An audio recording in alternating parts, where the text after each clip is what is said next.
BK, I've been saying this. He deserves the time off, but we are happy to have you in studio once again pitch hitting. It's great to be here. I feel like this has become a Monday morning tradition for all of us here on the show. I no longer work middays on Mondays. I exclusively work on the morning show, so it's great to be back with you guys. Okay, just admit it. You kind of like it a little bit. Oh, now, I love working in the mornings. Really? Specifically on Mondays. Mondays are great because you have the Sunday where you can do everything during the day, so it doesn't really throw off the workload at all. I like it because I've got a family, and so I get to go home from here, and I get to go see baby boy for the rest of the day. It's great.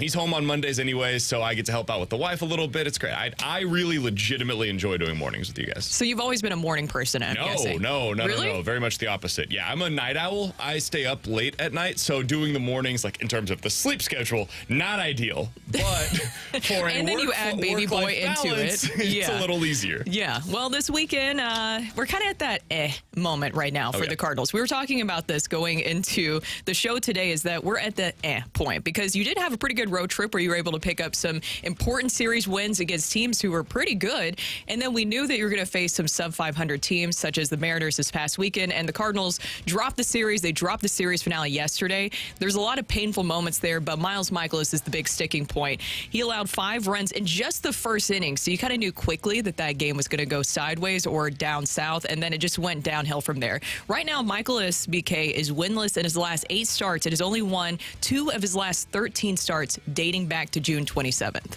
It's bad, and however bad it feels in your mind, he's been the second worst starting pitcher in Major League Baseball over the last 2 seasons. Like, it's him and Patrick Corbin and then nobody else. And I know yesterday after the game, Ollie had the moment where he said, like, listen, you know, he's a strike thrower, and that means that there will be times where it works and other times where it doesn't. Let's go ahead and hear from Ollie Marmol himself after the game yesterday. Yeah, we talked about that quite a bit. He's a strike thrower. There's days he's going to get hit, and there's days those are going to be at people. Just didn't have the ability to execute and get some of his pitches glove side the way he wanted to, and they ran back over the plate and they hit it hard. They didn't miss a whole lot. They took some big swings and connected on quite a bit of them. So, end of the day, I mean, they beat him. Rookie has an ERA over 6 in his last 15 starts. They're going to have a difficult decision for them, not for me, but for them here pretty soon in terms of what they decide to do with their rotation. And let's stick with Mikolas here for a second, and then we'll kind of get big picture with the Cardinals, because it wasn't a great weekend for them overall. But when they come to the decision of what to do in the rotation, to me it seems very clear. You go with the guys that have performed the best. And Miles Mikolas, there is no argument whatsoever that he has been one of the best performing starters for you so far in the 2024 season. Is that going to make some difficult decisions? Yes. Ollie Marmol has said since the day that he was hired, I am comfortable having uncomfortable conversations. That's something you got to have with Miles Mikolas. This offseason, you got to have a come-to-Jesus moment and say, this is not something that is tenable for us. They've done this in the past. They did it with Dexter Fowler. They did it with Johnny Peralta. They sent Mike Leake to the Mariners, the team that you just played over the weekend, with 3 years left on his contract, with $17 million to the Mariners. Said, we can't do this anymore. You have to do something similar with Miles Mikolas. I like the guy. The pitcher is not helping you win games right now, though. I was over at Busch Stadium on Friday, and that's when Ollie Marmol made the announcement that we would see Steven Matz out of the bullpen on Sunday, which we did because obviously Miles Mikolas did not survive that game for pretty long there. But then he also mentioned that Lance Lynn would be getting the start this Wednesday. And I think everybody's ears perked up when you hear that Lance Lynn is going to be getting the start on Wednesday. Now, my takeaway from that, he didn't say this, but this is just my takeaway, is that Lance Lynn was probably not willing to go to the bullpen, and Steven Matz was more willing to go to the bullpen in that situation. That was just my big takeaway. So we're in this evaluation point with the starting rotation with the Cardinals, and you're also 6 games out of the 3rd wild card spot. So things are pretty bleak. It's a little bit too late. I know that there's been some moments where we've had some great flashes of things. I know that Sonny Gray looked a little bit better recently. Andre Palante obviously has been a great revelation for the starting rotation and deserves a role for next season. But when we're hitting this evaluation point, I'm ready to see some of the younger guys too, like a McGreevy, like a Graceffo. You have to know what you have in some of these younger pitchers when you're looking towards next season. I agree with you. They're not going to do it, though, because there's no roster spots available. Like, to do that, they would have had to have made a decision on Lance Lynn of going to the bullpen. And when they weren't willing to do that, I think they're basically foregoing this season. Like, they're not doing what they did last year, which was allowing themselves to get an early peek into what the future held. And we're seeing some of those benefits this year, the dividends of that, with what Mason Wynn has been able to do. They get him the audition late last season, and then he comes into spring training. He's like, I understand now how teams are going to pitch me at this level. And he makes adjustments accordingly as an offensive player.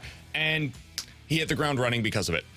I think what they're doing right now is limiting what they're going to get in terms of information on those young starters. Why not find out what you have? But they're not going to do it, so whatever. They're now 6 games back of the wild card. Brooke, just for context on that, they're 5 games back of a top 5 selection in the Major League Baseball draft. So you're closer to being a top 5 pick in terms of the odds for the Major League Baseball draft than you are right now to a playoff spot. For even more context on this, currently, according to Fangraphs, you have a 0.5% chance of making the postseason. Let's add a little bit more to this. If the Mets or the Braves, one of the two, whoever you pick, go 500 the rest of the year, they would finish with 88 wins. The Cardinals need to win the tiebreaker over those teams. So the Cardinals need to get to 89 victories this season to make it in over one of those two teams. For that to happen, you would have to go 17-2 the rest of the way. You would have to win 17 of your final 19 games. It's over. Like, we can all just go ahead and set aside this conversation about the Cardinals making the postseason. It's not happening this year. And that's okay, but they need to come to reality, and they need to understand this is what's happening right now.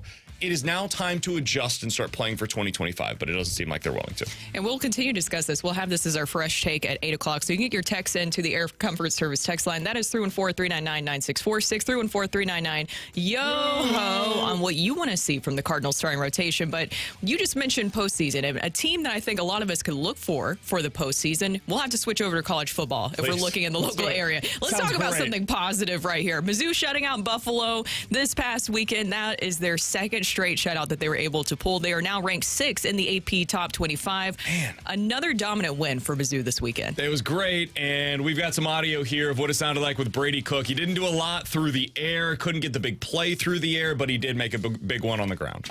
2 minutes to go here in the first half. That's Mookie Cooper in motion. Cook will scramble. A little mini hurdle. Stayed up inside the 10. Cook! Elway style into the end zone. 31 yards. Let the young man cook. That's what it sounded like over the weekend on SEC Network. It wasn't a great day for him through the air, but I think people are making way too much out of this. We saw early last season, the offense took a little while to get going as well. Halfway through that game, they decided, you know what, we're going to shut down Luther Burden. He's not feeling right. He's a little bit sick. No injury, according to the team, just sickness. Theo Weiss was great in that game. He looked the part of a legitimate chain mover for you. And the ground game has been really good for them so far this season. I don't know that I don't think they will have any one individual player that is as productive as what they had last year from Cody Schrader. I do think they have a better overall running game, though. I think the offensive line might be a little better, and I think the running backs bring a little bit more to the table in terms of the entire room. They've got 3 or 4 guys that can carry the ball for them. And most importantly is the defense that you mentioned. They have not allowed a point so far this season. It is the first FBS team to begin the year with back-to-back shutouts since 2019. It's the first time Mizzou has done this with back-to-back shutouts to open up the season since 1935. A great start to the season for the Tigers. It's everything that you wanted to see, too, I know, offensively. As you mentioned, maybe not the flashiest stuff from Brady Cook, but at the same time, we keep talking about this wide receiver room going into the season, so I want to see all the different weapons. Also, I'm never excited to hear that somebody is sick, but at that moment, I was excited to hear that it was Luther Burden as opposed to an injury, because that's what you don't want to hear going into the season. But defensively, I feel like Mizzou deserves a lot of credit for what they're able to do. Also, this weekend, we had an upset victory over in Illinois, over in Champaign. Illinois was able to beat 19th ranked Kansas at the time. A huge upset win for them. Let's hear what it sounded like on the Illinois radio network with Ryan. Here's the snap back. Daniels, play action, throwing deep, over the middle, intercepted Illinois. Is that Miles Scott? Miles Scott with the pick. Huge play. Looked like they were playing cover 2. The Daniels tried to take the seam route, and Miles Scott was able to just jump in and pick it off. Here is Altmaier, gives to the tailback, running it in. Touchdown! Touchdown, Illinois!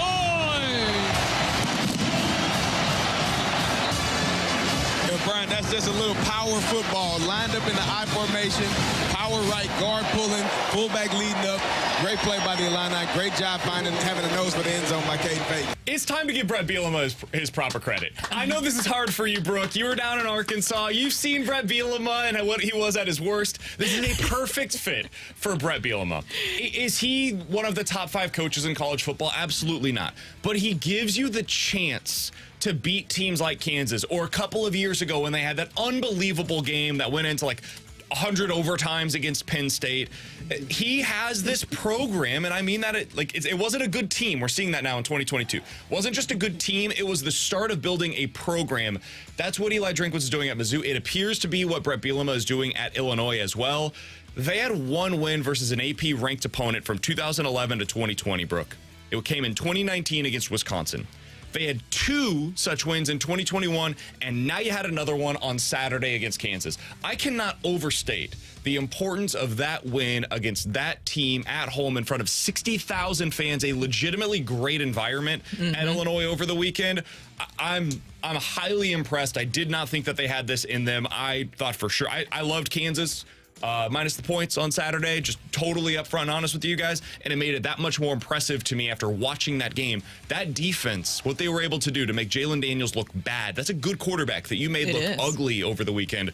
Really impressive game for Illinois. It really was, and a statement went from Brett Bielema. So for the people who don't understand the backstory of what you just referenced there, I was actually in Arkansas during the end of the Brett Bielema era, and if you were, it was really painful to watch. Brett Bielema, though, is a fantastic coach. I will agree with you on that. Now, maybe his best fit, if you would ask him, and we've had those conversations before, but he's completely honest, maybe going to Arkansas after his success at Wisconsin was not the best decision that he made there. But now, I think you're right. This is the right fit for him at Illinois. It was really sad to see what happened to him. Now, Mizzou fans will remember what happened to him at the end there. Oh, yeah. I was on the field when they lost, and they fired him on the field, and then they said they didn't fire him on the field, even though we were right there when it happened, and then they let him do a press conference afterwards. One of the most bizarre just Arkansas things I've ever witnessed in my entire life. But you're right. I am excited to see Brett Bielema, what he's able to do there, and I think this is a good fit for him. So a huge congratulations to Illinois. It is, and things are opening up a little bit in the Big Ten. I've not been impressed so far this year with Oregon. They don't look like the same team that they were a year ago. Michigan looked terrible on Saturday. Now, they also went up against Texas, who's a legit top 3 team in the country, so that's important context here. But you get Michigan at home. Can you win that game? A couple of years ago, you played them really well, and if not for a terrible call at the end of that one, you might have had a chance to be able to upset them a couple of years ago, and I think this Michigan team is much more limited than that one was. It could be a potentially special season once again in Illinois. That's what that game did for them. It reminded me a lot of Mizzou last year taking on Kansas State on the road. That's a good comp. This was that kind of a flip game where if it goes your direction, it opens up the limitless possibilities for you. And if it goes the other way, you leave feeling like, man, could have had one there. That's probably the game you look back on and say, like, could have gone 9-3, could have gone 8-4, something like that. Instead, 7-5, 6-6. Illinois got it in their direction. Really impressive victory. Do we have time for just one more real quick? Because I want to still stay on the Illinois side, because Illinois really served up a lot of upsets this weekend. Did you see what Northern Illinois was able to do? I watched we were between the ceremony and the reception at that point for a wedding that I was going to over the weekend. Watched the entire game out in Cottleville at a bar. It was great. It was. I loved every second of it. I also don't like Notre Dame, so it was perfect for me. So what he just insinuated there, and what happened was that Northern Illinois, they were actually paid to play against them. I think it was like over $1 million. Notre Dame paid them to come into their stadium and play. And they ended up losing, Notre Dame did. And here is their head coach, Hammock, after the win. I'm so proud of our kids, the coaches, just everybody. They believed. They believed, and we came here and got it done. You told your guys this week that you didn't need anyone to be a superhero or superhuman. They just needed to be their best. What kind of performances did you see out there? They listened to what I said. I told them all week, we don't need luck. We just got to be our best. And they was their best today, and we was able to get it done. Where's this emotion coming from for you? You know, all these guys that have been with our program, been through the ups and downs, and to continue to fight. You know, it's like they my kids. I'm happy for the adversity to push through. But, you know, no matter the situation, I just couldn't be more proud. I'm sorry. That was such an emotional moment, and that was Northern Illinois head coach Thomas Hammock after they beat Notre Dame 16-14. That was just college football this weekend. There were so many different wild college football stories, and we'll get to that during the rest of the show. We have a jam-packed show for you today. We have Chip Caray. We also have Chris Kerber to talk about, guess what? Blues play hockey this month. Well, it's just preseason. At least it's hockey, BK. Yeah, I'll take it. And there was a lot written over the weekend that I want to ask Chris Kerber about. There was a new story in The Athletic about what went down between the Blues and the Oilers, how they ended up getting the two players signed to those offer sheets. The Blues going to be getting ready with preseason action starting in a couple of weeks. You got today the Blues luncheon. BK and Ferrario, our show, will be down there. It will be T-Bone at live, so you'll hear plenty from the Blues. I believe Tom Stillman is scheduled to join them coming up at some point today during the show. So lots of Blues talk over the next couple of weeks here in your home of the Blues 101 ESPN. Exactly. And coming up next, we have the three things that we loved from the weekend. That's next here on 101 ESPN.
Welcome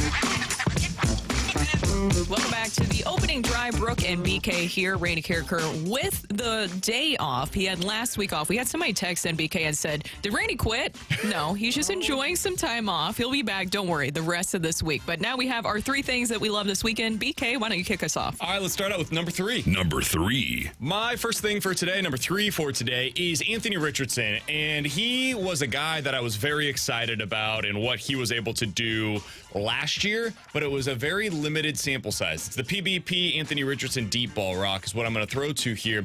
And Anthony Richardson, to me, is one of the most exciting players in the NFL to watch right now, Brooke. He did nothing to dampen my expectations over the weekend.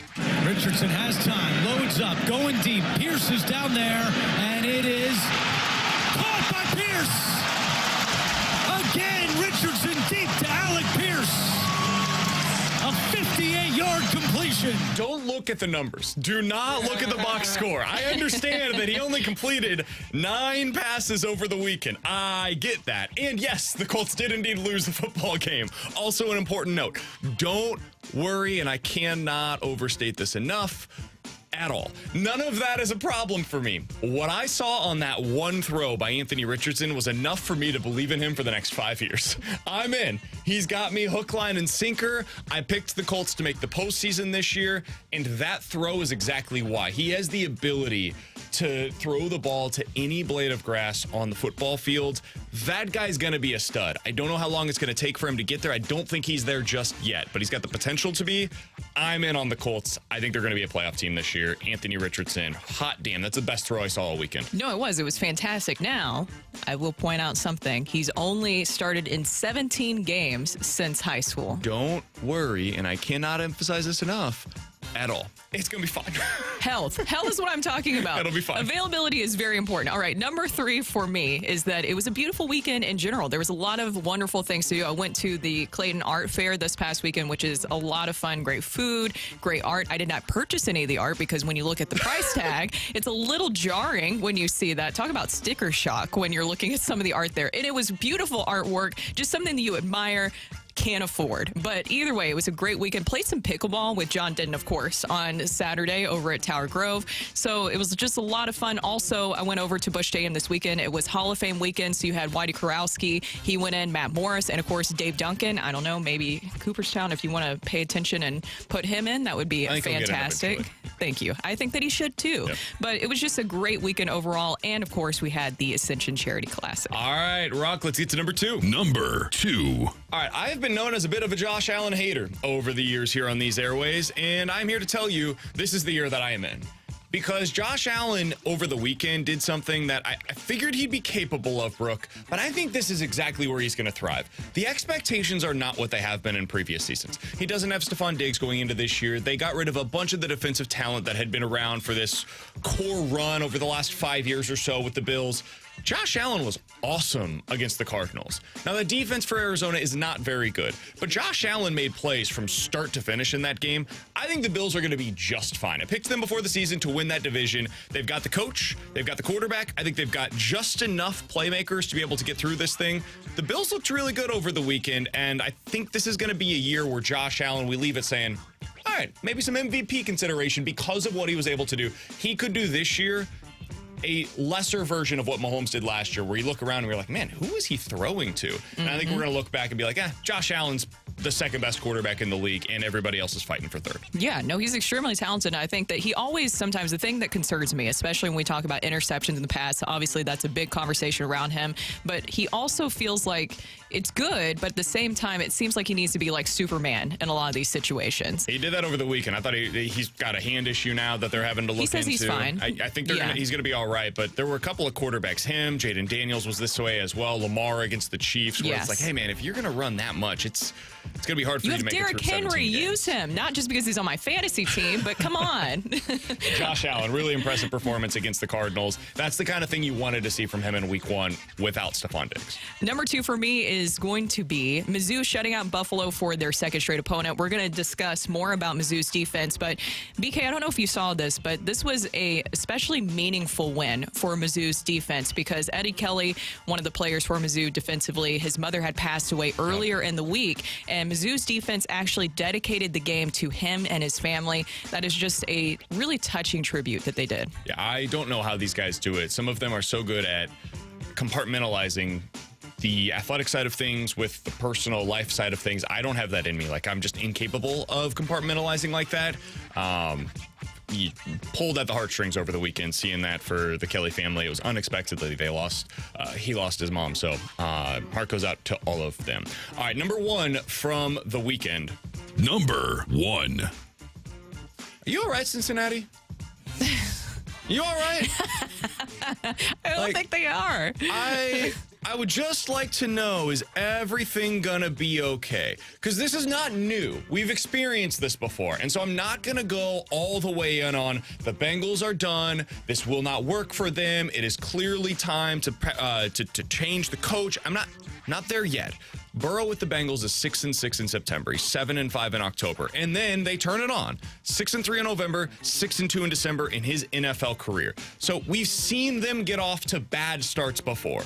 But this was particularly alarming. They scored 10 points against the New England Patriots, whose win total coming into the season, I believe, was 4.5. They were projected to be one of the 3 worst teams in the NFL. The Bengals could do nothing in this game, guys. They looked laughably prepared.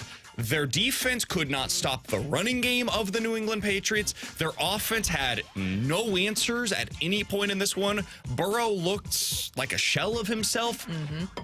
My number one thing coming out of the sports weekend is not something that I loved, but Cincinnati has some alarming trends early in the season. This was the most concerning of any of them that we've seen in recent years. Keep an eye on the Bengals. They've got the Chiefs coming up this weekend. That's obviously not an easy game for them either. They got Washington, Carolina, and then Baltimore. We'll see. There are some concerning trends already emerging with the Cincinnati Bengals. Yeah, you're right. I was wondering with Joe Burrow if it was just kind of lingering because of the injury issue last year that he experienced, if it's something lingering from that. But also, do you think that everything that was going on with Jamar Chase, if that's kind of a distracting factor going to it? I know that we just mentioned players are really good at kind of really putting things aside, but I don't know if you heard his post-game comments yesterday. He was a little frustrated that he didn't get more touches, but at the same time, he admitted that he also experienced food poisoning recently. So I was like, I'm kind of confused about what's going on here. By the way, if you don't know, he hasn't signed a contract yet. Yeah, T. Higgins was out in this one. There's been the contract stuff with Jamar Chase as well. Their defensive end, Trey Hendrickson, was hoping to get a contract or get traded, even though he was ineligible to be traded. It was a weird situation over the offseason as well.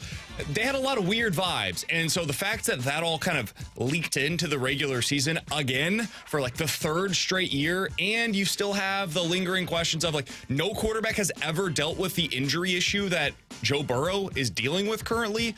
Yeah, there's some question marks as to what this is going to be long term. And you're a Chiefs fan. But I am indeed. So I do not like the Cincinnati Bengals. This brings me a lot of joy that they're having these kinds of struggles. You have joy, but at the same time, don't you kind of like the battles between Joe Burrow and also with Patrick Mahomes? It's better for sports when you have a team that emerges as the villain, and then you have somebody else that is a clear, like, yeah, but there's also that team that can beat them. And the Bengals have shown in the postseason, unlike literally any other team in the AFC, they can go toe-to-toe with the Chiefs and beat them head-to-head. So I like when the Bengals are good. I also really like seeing their downfall. So it's all right for me either way. Bittersweet in a lot of different ways. So number one for me will be the Ascension Charity Classic. As I mentioned, I went out there this past weekend. I was able to see Jay Delsing, friend of the show, and it was just a beautiful weekend. So it was the perfect time to go out on the golf course. Norwood is absolutely beautiful. The weather was perfect for it. And they made the big announcement that they will have a new title sponsor. It will be Stiefel. So it will be locked in for 3 more years and be called the Stiefel Charity Classic. BK, you know, this is huge for the area. There's a lot of work that the PGA Tour Champions does when they come to town, and they do a lot of work of really helping giving that money back to community. So this is a great thing for St. Louis. No doubt. Love to see it, and glad that you were able to be a part of it this week. Yeah, it was a lot of fun. And I got free food, so that's always great, Nothing too. beats that. If there's free food, BK, I am there. That is the easiest way to get me somewhere. I respect it. Yeah. If it's free, it's me. That was our 3 things that we loved from this weekend. Coming up next, the Cardinals had an announcement on Friday that shouldn't go under the radar. We'll discuss that coming up next here on 101 ESPN.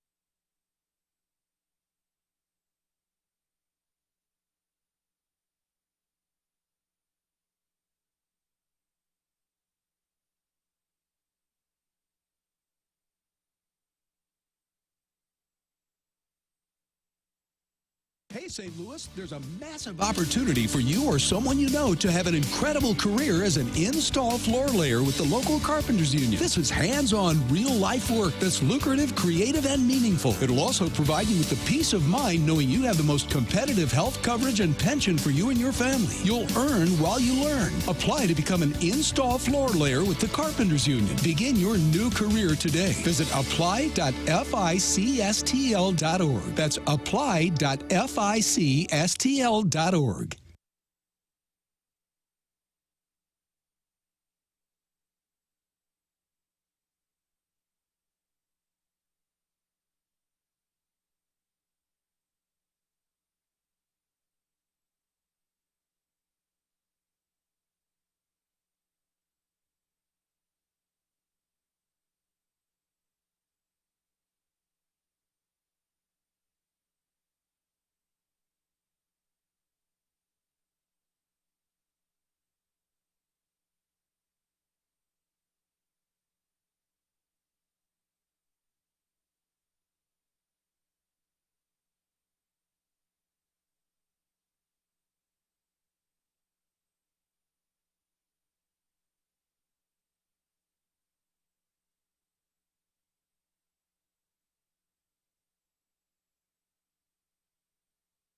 Craving some mouth-watering barbecue? Mr. Barbecue's Bar and Grill is your locally owned destination for the best in old-school barbecue with a modern twist. Serving the St. Louis area for over 20 years. Dine indoors or out on the patio and enjoy a drink from the bar with your meal. Mr. Barbecue's is also proud to be a part of the community, owned by a dedicated member of local law enforcement, committed to serving you on and off duty. 1280 Columbia Center in Columbia, Illinois, or at Mystic Oaks Golf Course in Waterloo, Illinois. Visit themrbarbecue.com for more details. Supported by Kuna Food Service.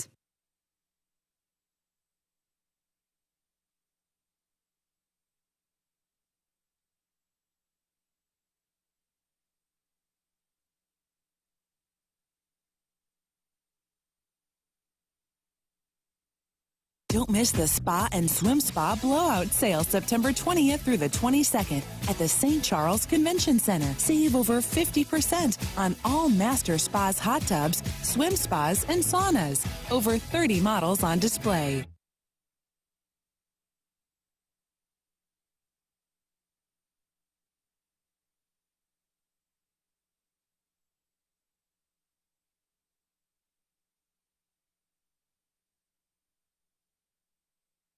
This is Rocky with your Sports Center update, driven by Johnny Londoff Chevrolet and Johnny Londoff Autoplex. The Cardinals dropped 2 of 3 to the Mariners over the weekend. They got a win 2-0 on Saturday, but they get beat up on Friday and Sunday to the tune of a 16-5 run differential. They will be off today before they start a series against the Reds on Tuesday evening. In college football, you had big wins for your local programs. Mizzou 38-0 over Buffalo. Illinois shocking number 19th ranked Kansas 23-17, and also in the state of Illinois, the big upset in the college football weekend as number 5 Notre Dame goes down to Northern Illinois 16-14. That is your Sports Center update, driven by Johnny Londoff Chevrolet and Johnny Londoff Autoplex. See them at londoff.com. Chevy, together we drive. Are you kidding me? This is the opening drive on 101 ESPN, brought to you by Sumner One.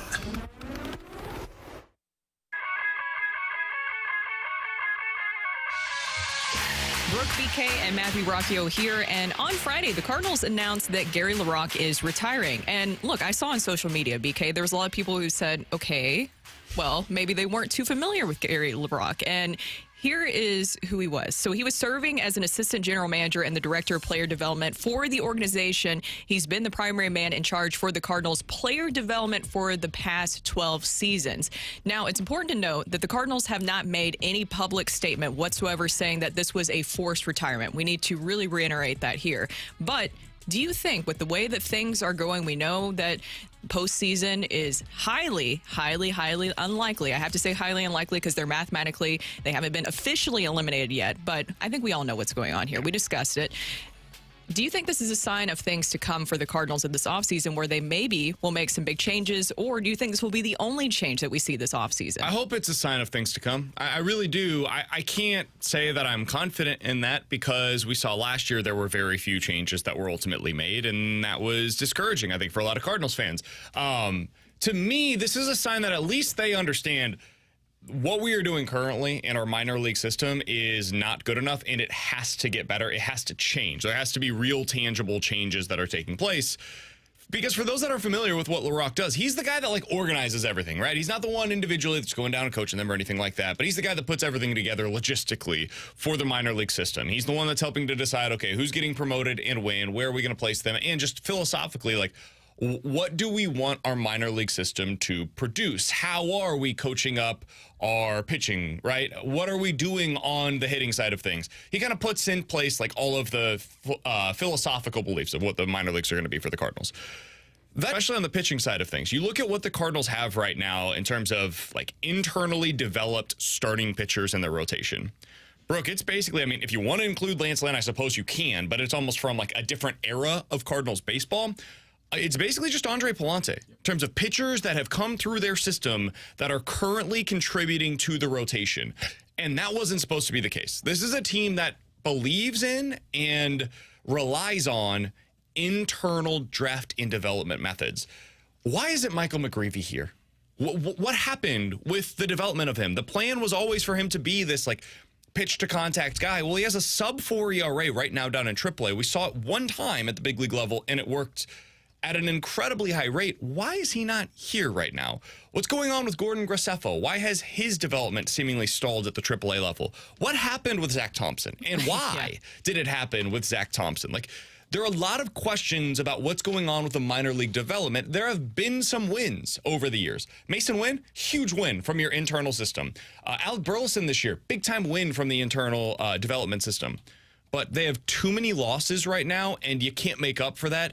So I'm glad to see that they decided to make a change at this specific position. I hope it comes with other significant changes within the organization, because this is not enough. Even in the bullpen, when you're looking at this entire pitching staff about players that have been drafted and developed by the team, Ryan Helsley, of course, is a great example of one, but some of the other pieces that they're using in the bullpen did not start within this organization, such as a Matthew Liberatore. Now, you could argue that he was developed with the Cardinals, but still, I think that everybody knows at this point that player development has become a huge area of concern for the Cardinals, and payroll is another. Now, the Cardinals, they spend money, but the biggest thing is they don't spend it wisely, especially when you're looking at the free agency market.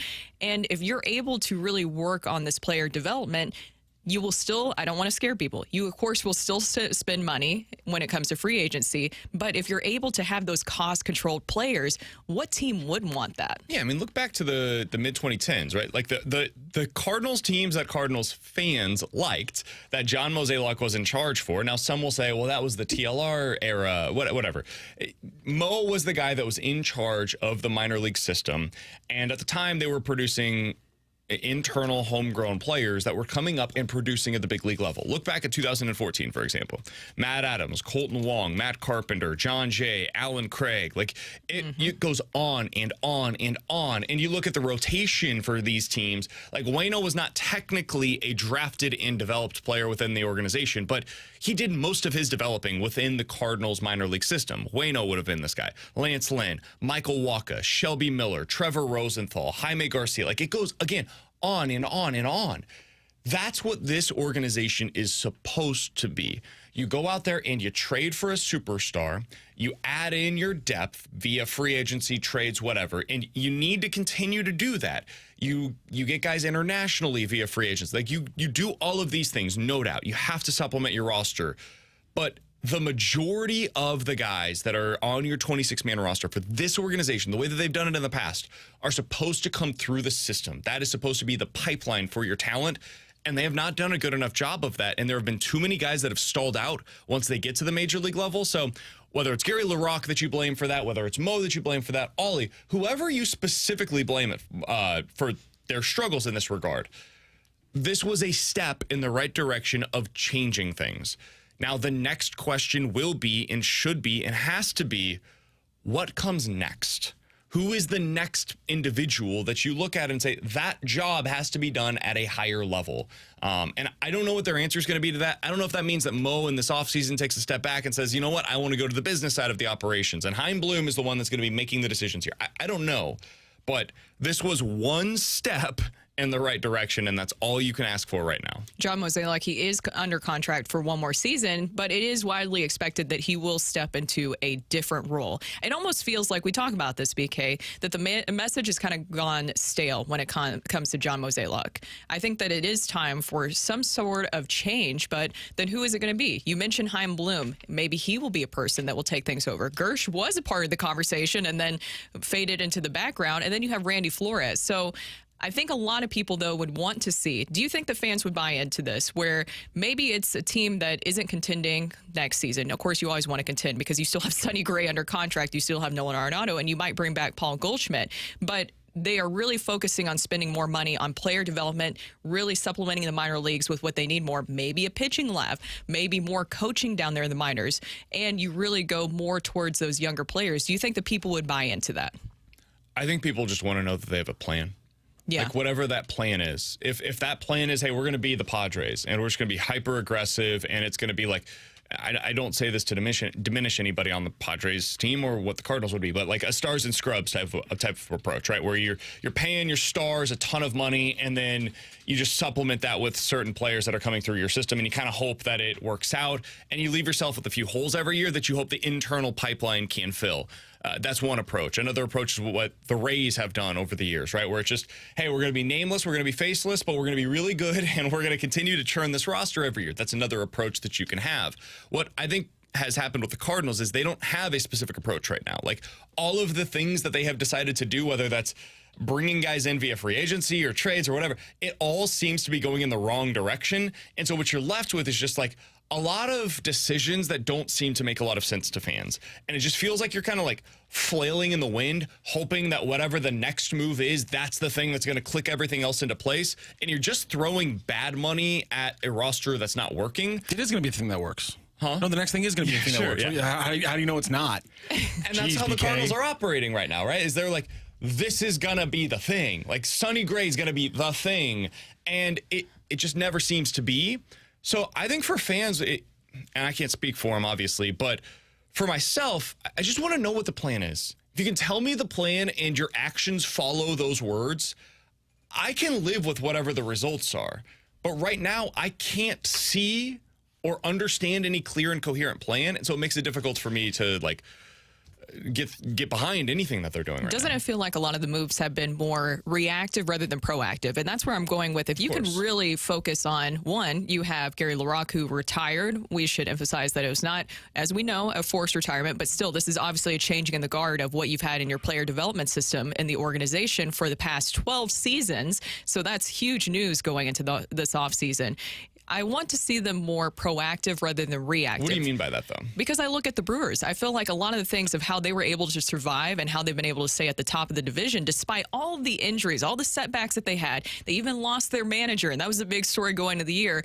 I saw them make a lot of proactive moves rather than reactive moves, and that goes back to player development and how you really work from even the bottom up. And I think that's an important about approach. Expectations within your city, within the culture of whatever your organization is, because like part of, I always go back, Derek Gould has mentioned this a number of times, the trade that kind of changed the trajectories for the Brewers and the Cardinals organizations simultaneously was that offseason where the Cardinals were trying to get Giancarlo Stanton, and then they said, we have to get a middle-of-the-order bat. So they immediately turned their attention to, okay, Giancarlo Stanton won't come here because he doesn't want to play in St. Louis. We're going to turn our attention to the next best guy, which is Marcell Ozuna, because at the time, the Marlins were not willing to trade Christian Yelich. Mm-hmm. So the Cardinals said, we have to get somebody. If you're willing to trade Ozuna, we'll take Ozuna. The Brewers at the time were patient, and they said, we're just waiting for our guy. And when Christian Yelich became available, they pounced and immediately made that move, right? And it worked for them. Now, the contract hasn't worked out so great since then, but that's a different conversation. They were able to be patient because they didn't feel the need to compete the next year at all costs. The Cardinals did, because the Cardinals always compete, and they have no ability to take a step back for a year, be like, okay, this is going to be a year where we're going to win 82 games, and we're building for the following season. The Brewers can do that. They have that within their culture. And then they just try stuff, right? Like, they trade for Willy Adames early in a season, and it ignites them the rest of the way. This is Jackson an organization. They allow him to fail. Yes, exactly. He gets to the big league level and fails for like a month or two, and then they make it work over time.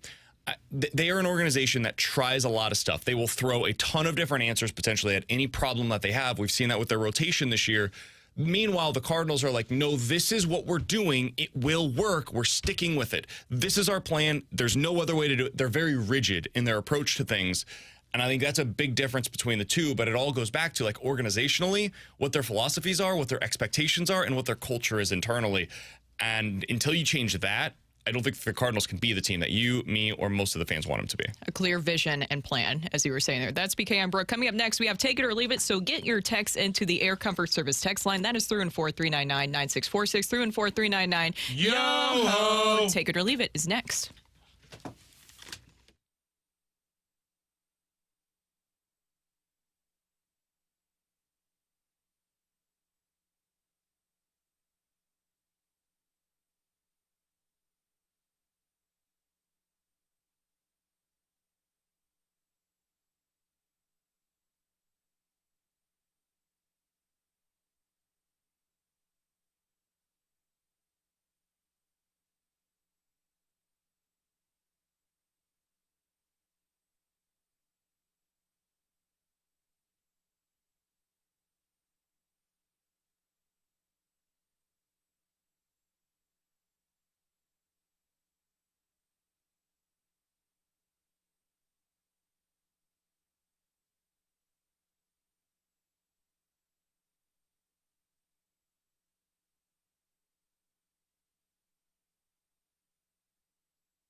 Time for Take It or Leave It. Want to say something? Put it out there.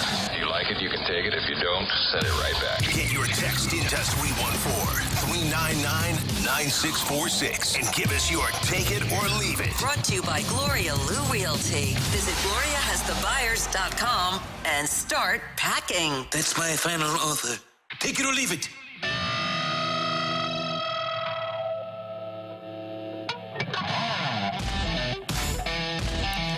To the opening drive, Brooke, BK, and Rockio here, and it is time for Take It or Leave It. Get your text into the Air Comfort Service text line. That is 314-399-9646, 314-399. Yo-ho! All right, BK, I will kick us off in this one. All right, I'm going to be very specific about the wording here, so be prepared for this. Okay. Take it or leave it. The Cardinals will get another starting pitcher via free agency this offseason. I'll leave it because I just don't see them going out and shopping in the waters that they did a year ago when they already have those guys internally. Like, you have basically every starter that's currently on your staff that can come back next year. They have club options, they have got club control, whatever it may be, and they've got internal options in the minor leagues. I will say leave it. I do not think that the Cardinals will be signing a free agent starting pitcher going into this offseason. Trade for one? Potentially. If they're going to go out and get somebody, I think it'll be a trade. Yeah, I think that that's more likely. I don't know. And we're going to discuss this more about the starting rotation coming up at 8, but it's hard to see what will be different next year. Unless they go young. That's the one scenario where you could see that they take a step back a little bit, and then they hope that those guys are able to propel them forward. All right, take it or leave it. Quarterback play right now has been... Let me rephrase this. Take 2. Take it or leave it. Defenses have caught up to the way that quarterbacks are playing in the NFL right now. Let me explain this a little bit, Brooke. There were exactly 2 300-yard passers in the NFL this week. If you look at what they did this week in terms of the touchdown production, quarterback touchdown passes this week, they have 33 so far in week 1 of the NFL season. Last year, there were 37 touchdown passes in week 1. The years before that, 51, 61, 52, 61. If you look at the passing yardage around the NFL so far in week number 1, you would need 670 passing yards in tonight's Monday Night Football game in order to get to break the lowest output that we've seen over the last 5 years in the NFL from quarterbacks. So I use all of that to ask you this question, Brooke. Take it or leave it. Defenses have caught up with quarterback play in the NFL, and it will be the running game that ends up being the star of the show in the NFL in 2024. Ooh, I will actually take that. And just based off of week 1 alone, I mean, even if you look at this past weekend, the Cowboys and Browns, now Deshaun Watson, we can talk about that contract another day, because that will go down as probably the worst contract in NFL history, unless for some reason he looks better than what he has with the Browns. It's over. You think it's done? Yeah. Yeah. Okay, I'm with you on that one. Parsons is incredible. He's amazing. He is. And I think that that's a big key part of it. And even look at the Falcons and Steelers this past weekend, too. I mean, the fact that you had Justin Fields not exactly perform his best in that game, but it was really about the defense that was able to seal them the victory there.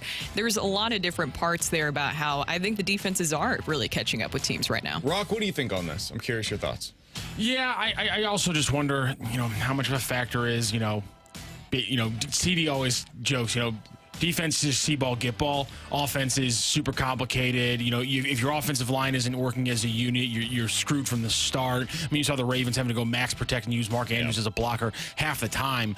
And so I wonder how much of this is teams catching up, how much of this is a zig to a zag, which is everyone's gotten smaller, so now we can run the ball easier, and how much of this is offenses do take longer to get things right when they have less preseason time as opposed to defenses. I think that's a big part of it. I think week 1 has now been an extension of the preseason. I think you're seeing some of the teams that do play their starters in the preseason had a bit of an advantage in week 1. They go out there and they can impose their will more so than some of these teams that just never get their starters out there. So I'm going to leave it. I do think by the end of the season, it's going to be coach, quarterback, defense. Do you have those 3 things? You've got a chance to win the Super Bowl.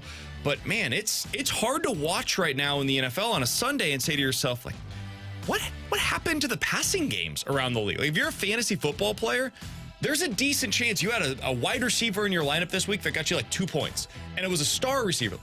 Marvin Harrison Jr. had 1 catch for 4 yards this weekend.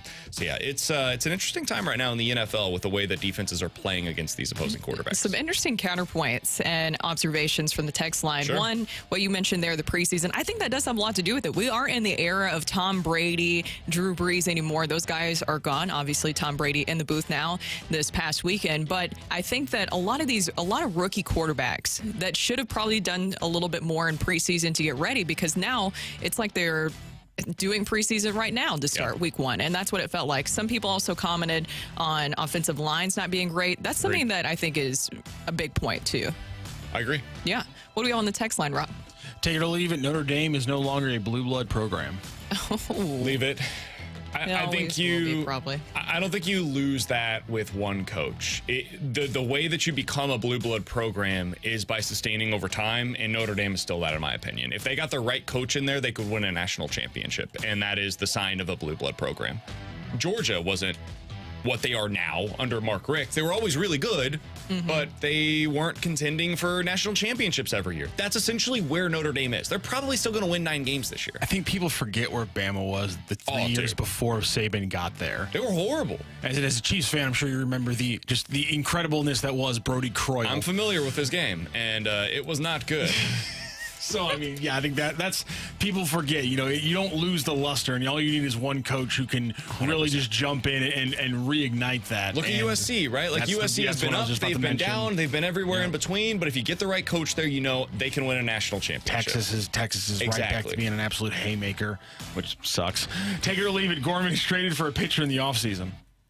I think this is a very interesting conversation. I will leave it because I don't think the Cardinals will do it. I think I'm going to take it. Ooh, you think they're going to go outside of the box this offseason? Here's the reason why, Brooke. I don't even think it's outside the box. Like, it's not, but I'm saying it's very Cardinals-esque. I think it's the most Cardinals thing in the world to have a player that had all of the upside that you could possibly bank on. And then he has a really terrible season. He is at his low point in terms of what his value is going to be across the league. And that is the point at which you trade him. That feels very Cardinals-y to me. Like, all they do is trade these guys at their low point. So, yeah, I'll say he ends up, I'll take it. He ends up getting traded for a pitcher this offseason. And my guess is it will not be the kind of return that you were hoping for. Like last offseason, he could have been a headliner in a trade. This year, he's probably part of a package. Oh, please don't tell me it's going to be like Dylan Carlson. No. He's not there. He's not there. You said Sean Armstrong. Yeah, that was quick, wasn't it? I think you could get something. I think he still has real value because of the control and because he's got real pop from the left side. But control now somebody on the text line told me the Cardinals don't care about years of control. I know. Take it or leave it. Fantasy owners should be concerned. I know it was a text. Don't worry. They know what they're talking about. Take it or leave it. Fantasy owners should be concerned about Travis Kelce. I'll take it. Yeah, you should be concerned because they're going to break it down, Chiefs fan. They're going to utilize him in a way that the Patriots did with Rob Gronkowski at the end of his career. He's going to be in for like third downs. He's going to be in for red zone situations. He's going to have you games where it's like 6 for 100 and 2 touchdowns, and a lot of his lines are probably going to be like 4 catches, 50 yards, and you hope for a touchdown, which is kind of like the tight end position elsewhere. So yeah, I'll take it. If you're a fantasy owner, you should be worried about it. If you're a football fan, I'm fine with it because it's a really smart way to get him to January healthy, and that's when his game matters the most. Exactly. I think the biggest thing is keeping him healthy. Yeah. Do we have one more? Take it or leave it. The stinking Brewers are going to upset everyone and make their first World Series appearance since 1982. I'm going to have to leave that one. That rotation's being held together by toothpicks and bubblegum. I do not trust them in a postseason. No chance. They'd kill for a Band-Aid right now. They have some serious issues with their rotation. Yeah. They've done well, though, so I'll give them credit for that. They've been leading the National League pennant winner will be one of the Padres or the Diamondbacks. It really does feel like that. One of those 2 teams.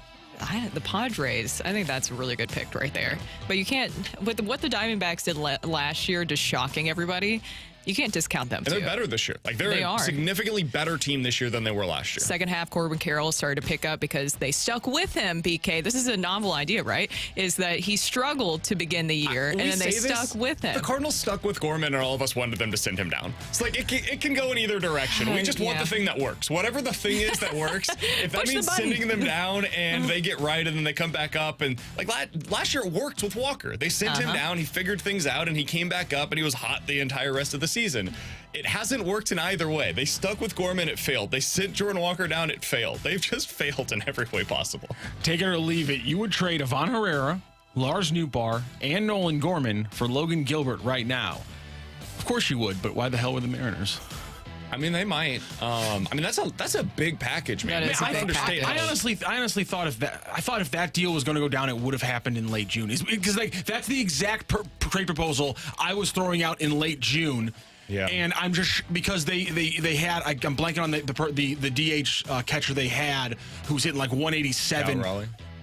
For the majority, I think so. For the majority of their season, and I'm like, Herrera seems like a perfect guy. You just punch in there. I was throwing this trade out for months in June and July, and it made sense then. But it didn't make sense for them in season because if they're going to win, they need to win with their rotation. And now in the offseason, if they traded Gilbert, they could go make an addition to their rotation via trade or free agency elsewhere. So I think the Mariners are going to have to make some changes to their roster this offseason, and it starts with their rotation being the thing that they can pull from for their surplus.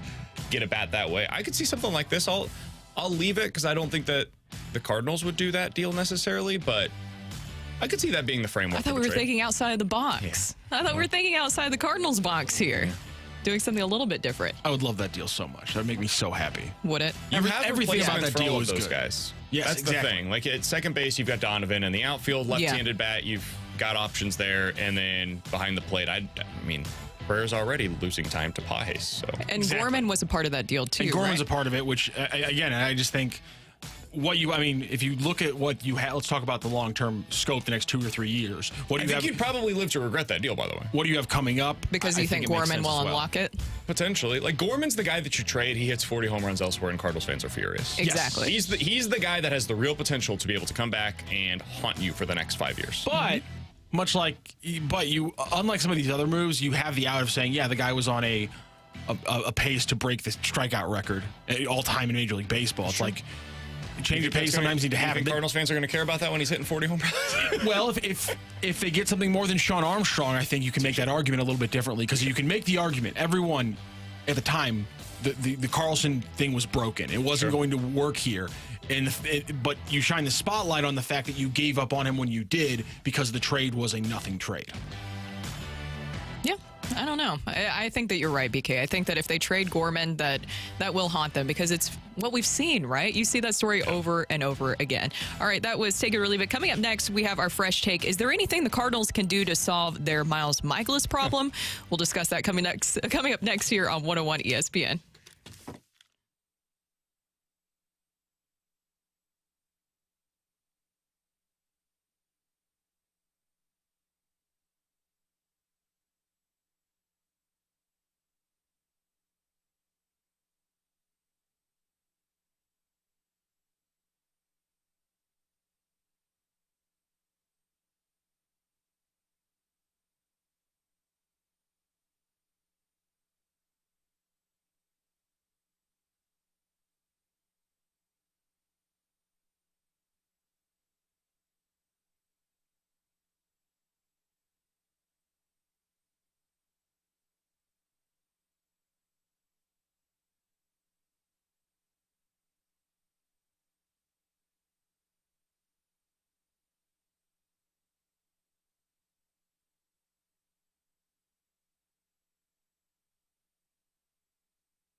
BK and Rockio here, Rainey Kerber. With the day off, he will be back for the rest of the week starting tomorrow. Our fresh take today, is there anything the Cardinals can do to solve their Miles Mikolas problem? So if you saw him this past weekend, which if you watched that game yesterday, I'm sorry, that was extremely painful, especially if you stayed until the very end because not much else happened. 10-4 was the final score. Miles Mikolas allowing 7 runs, 6 earned on 9 hits over 2 innings, striking out 3. And this isn't just a one-off at this point for Miles Mikolas, BK. This is a trend in the wrong direction because Miles Mikolas has struggled since the start of August. He's 0-3 with a 7.76 ERA over his last 7 starts. So when you're evaluating the starting rotation right now, which is what the Cardinals are doing, should they be looking at Miles Mikolas and how they can handle him for next season? Yeah, I mean, they should be handling him for right now as well. But yes, to answer your question directly, they should be absolutely worried about what the future holds for Miles Mikolas.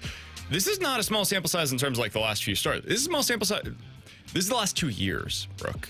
He's the second worst starter in terms of qualified starters in Major League Baseball since the start of last season. The only guy that's been worse is Patrick Corbin. And anytime you're in a conversation right now in Major League Baseball, there was once upon a time where if you and Patrick Corbin were tied and you were combined, it's like, all right, let's go. I'm happy about that. That is no longer the case. Patrick Corbin is considered to be like the worst contract, the worst pitcher in the sport right now. All he does is provide innings, and that's what Miles Mikolas has become. Now, I don't take pleasure in this. I liked watching Miles Mikolas, the previous form of him, because he was truly a pitch maker, and he did pitch to contact, and he went about it very differently than most of the quote-unquote #1 starters across Major League Baseball, and it was effective. It has not been effective now for 2 years. He has a 5.6 ERA on the season. His ERA is over 6 since the All-Star break. You have $17 million on the books for next year. This is not an easy scenario for the Cardinals to be able to navigate, but they have shown a willingness to do this in the past. They sent almost $13 million with Dexter Fowler to the Angels when they traded him there. They ate $13 million in that deal. They were on the hook for about $7 million when they released Johnny Peralta midway through the 2017 season.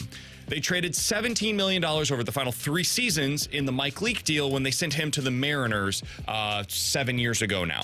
So they've shown a willingness to eat money.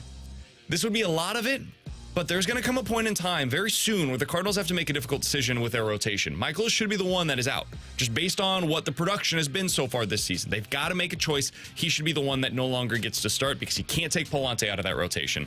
And that would, in my opinion, signal that they are ready to move on from Miles Mikolas next season. Do I think they'll do that? No. Should that be the case? In my opinion, yes. Why do you think that they won't do that? Do you think because $17 million, that's the contract plays? Yeah, that's it. The contract plays, and they don't want to give up on Miles Mikolas. Now, on the other side, that's why they don't want to give up on him. But you know, we always hear too about leadership, and they also prioritize that. Apparently, Miles Mikolas, and from what I understand, and have seen, I shouldn't say apparently, from what I've seen, Miles Mikolas is considered one of the leaders of that clubhouse. Totally. And so they do prioritize that. Now, to your point, the numbers show what he is currently right now. And if you are saying, if the Cardinals say this offseason, hey, we're going to, retool a little bit, but we still plan on contending, Miles Mikolas, I don't think can be a part of that starting rotation conversation. And Andre Palante deserves to be a part of that conversation. And when we're talking about turning the page, I think I want to see some of these younger pitchers come up. I want to know what's going on with Zach Thompson. I haven't been able to check out his numbers lately. Great. Yeah, he's not an answer. At this point, you can't. If you're calling somebody up from the minor leagues, it's got to be McGreevy. McGreevy would be the guy. And then Gordon Graceffo, he's 25, so you have to know here soon what you have with him eventually. That's why I wanted to see him here soon. And then you also have Quinn Matthews, who's quickly rising through the organization, not to put too much pressure on him, but he is looking pretty well in the minors right now. Yeah, he's been great this year, and he's flown through the system. Those are the guys that you want to see, but I don't think we're going to see them by the end of the season. And even if they were to make this decision with Miles Mikolas to put him into the bullpen, that doesn't open up a spot for any of those guys that you just mentioned. They still have 6 other starters that they're looking at for their rotation right now. This is really a conversation to me about 2025. On the position player side of things, like you could make an argument for younger guys getting opportunities down the stretch, and I think they've started to do that to a pretty good degree. On the pitching side of things, it's really, what do you do this offseason? How do you handle this? Who should be a part of your rotation? And to me, I want to see Michael McGreevy get that spot next year over Miles Mikolas. Because Mikolas is a guy that is going to pitch to contact, and he's doing the things that you expect Michael McGreevy to do.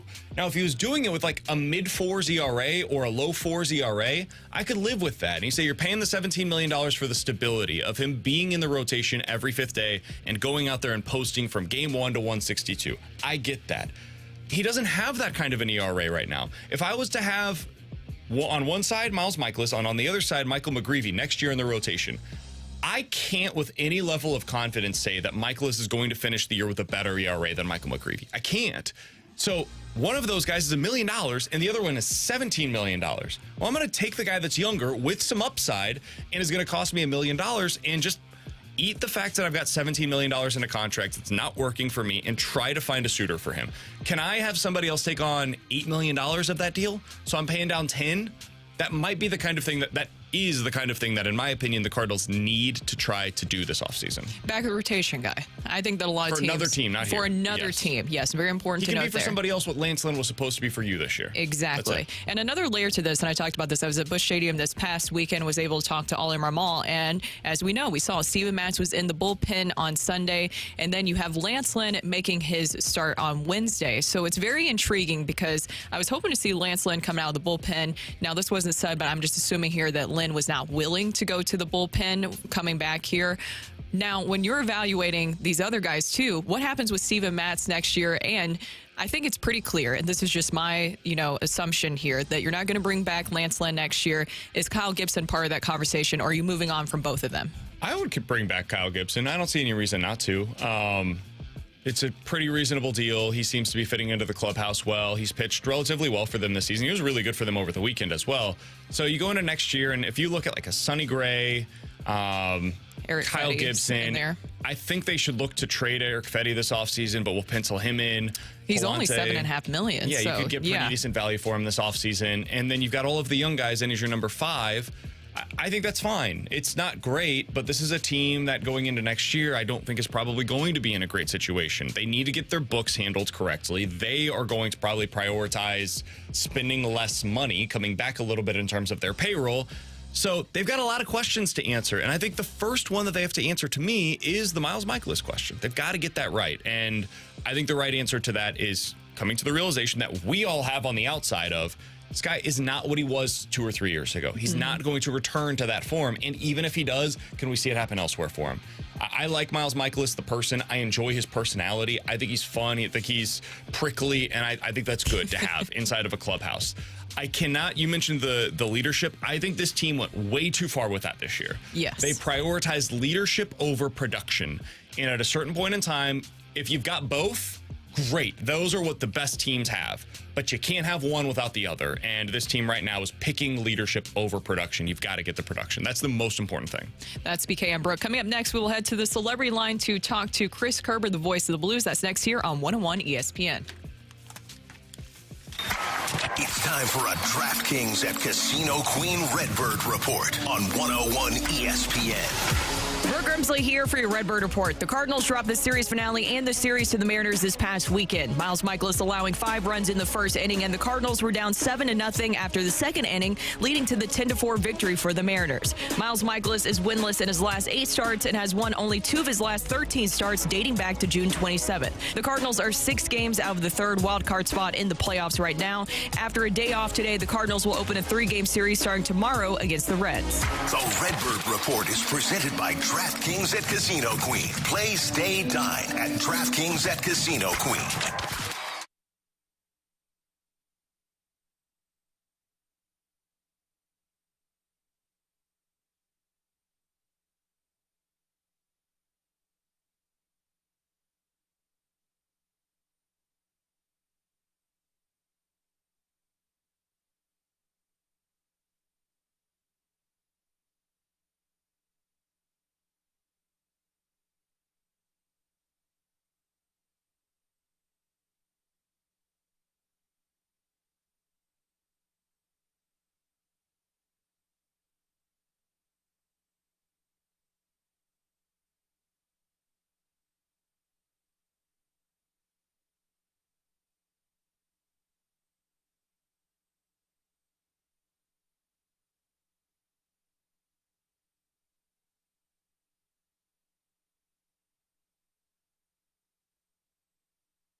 Hey, Chris Kerber with you here. And look, if you're like me, you need some things to help simplify your life.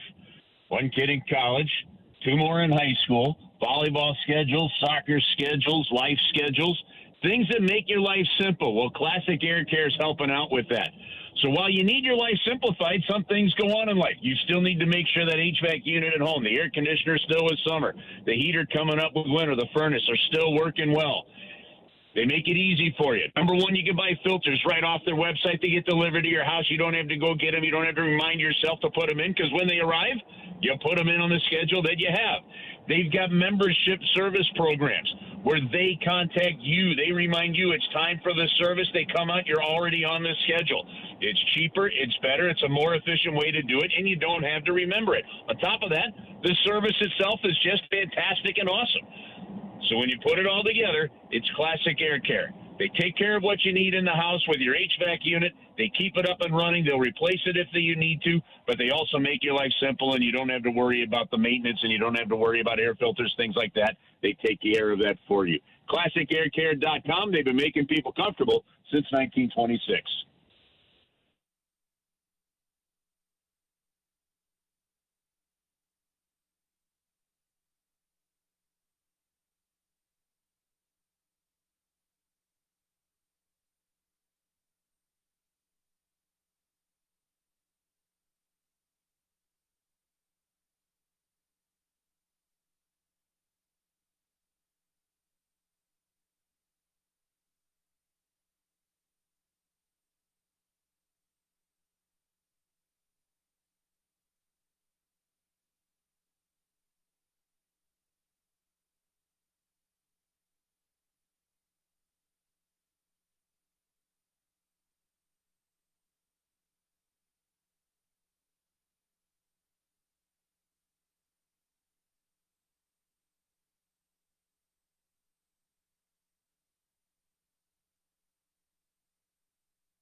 From the Car Shield studio, this is the opening drive on 101 ESPN.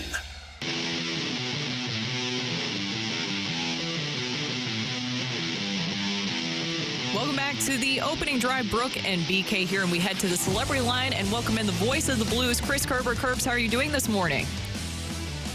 Brooke, I'm doing great. How are you guys? Oh, I'm doing great. I didn't know if you were there for a second, and there you were. Bright and sunshine voice this morning. Yeah, we're getting ready.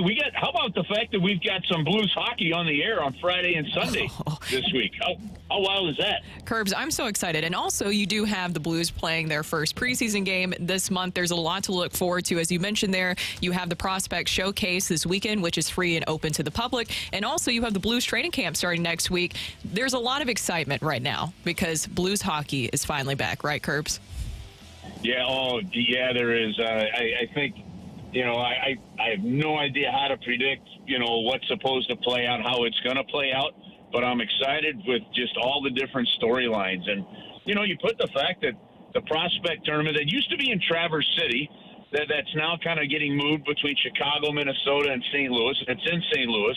And as you mentioned, it's free this weekend. So I was thinking about it, over the weekend and how training camp practices are free. Fans can come out and watch them. Just the access that St. Louis has to their hockey team, it's just spectacular. So, like this weekend, you get to see the top prospects from the Blues, the Minnesota Wild, and the Chicago Blackhawks, absolutely free at Centene Community Ice Center. With it being in St. Louis, Joey Vitale and myself are going to call the 2 Blues games, so we'll have Friday's game and Sunday's game on the radio if people can't make it.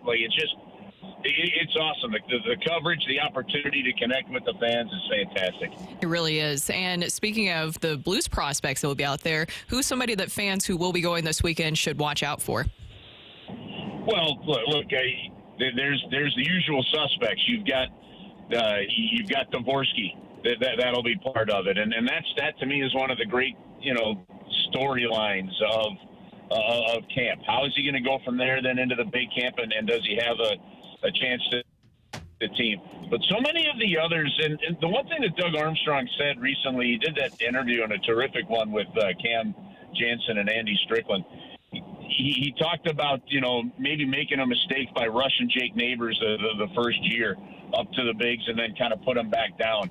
I think you're going to see a much more conservative approach with a lot of the prospects, but that doesn't mean that there's not an opportunity for a guy like Dvorsky to push somebody out. So, honestly, that's going to be one of my biggest focuses of even just this prospect camp is watching him on a daily basis. Kerbs, as much as the prospects are going to come into focus this weekend, over the next few weeks, it'll be the veterans that start showing up, and then they're going to come into camp hoping to win their jobs either back or win a more significant role than previous seasons. I wanted to ask you about Braden Shin, the captain of this team. I think it's fair to say over the past couple of seasons has not produced in the way that he would have liked.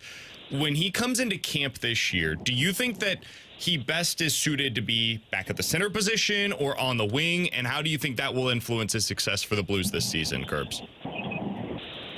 BK, I think that Braden Shen's best hockey for the St. Louis Blues has come as a centerman.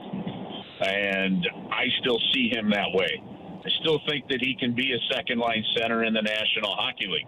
You're right. Yeah, the production maybe not where he's wanted it the last couple of seasons. The streakiness maybe not where he's wanted it to be.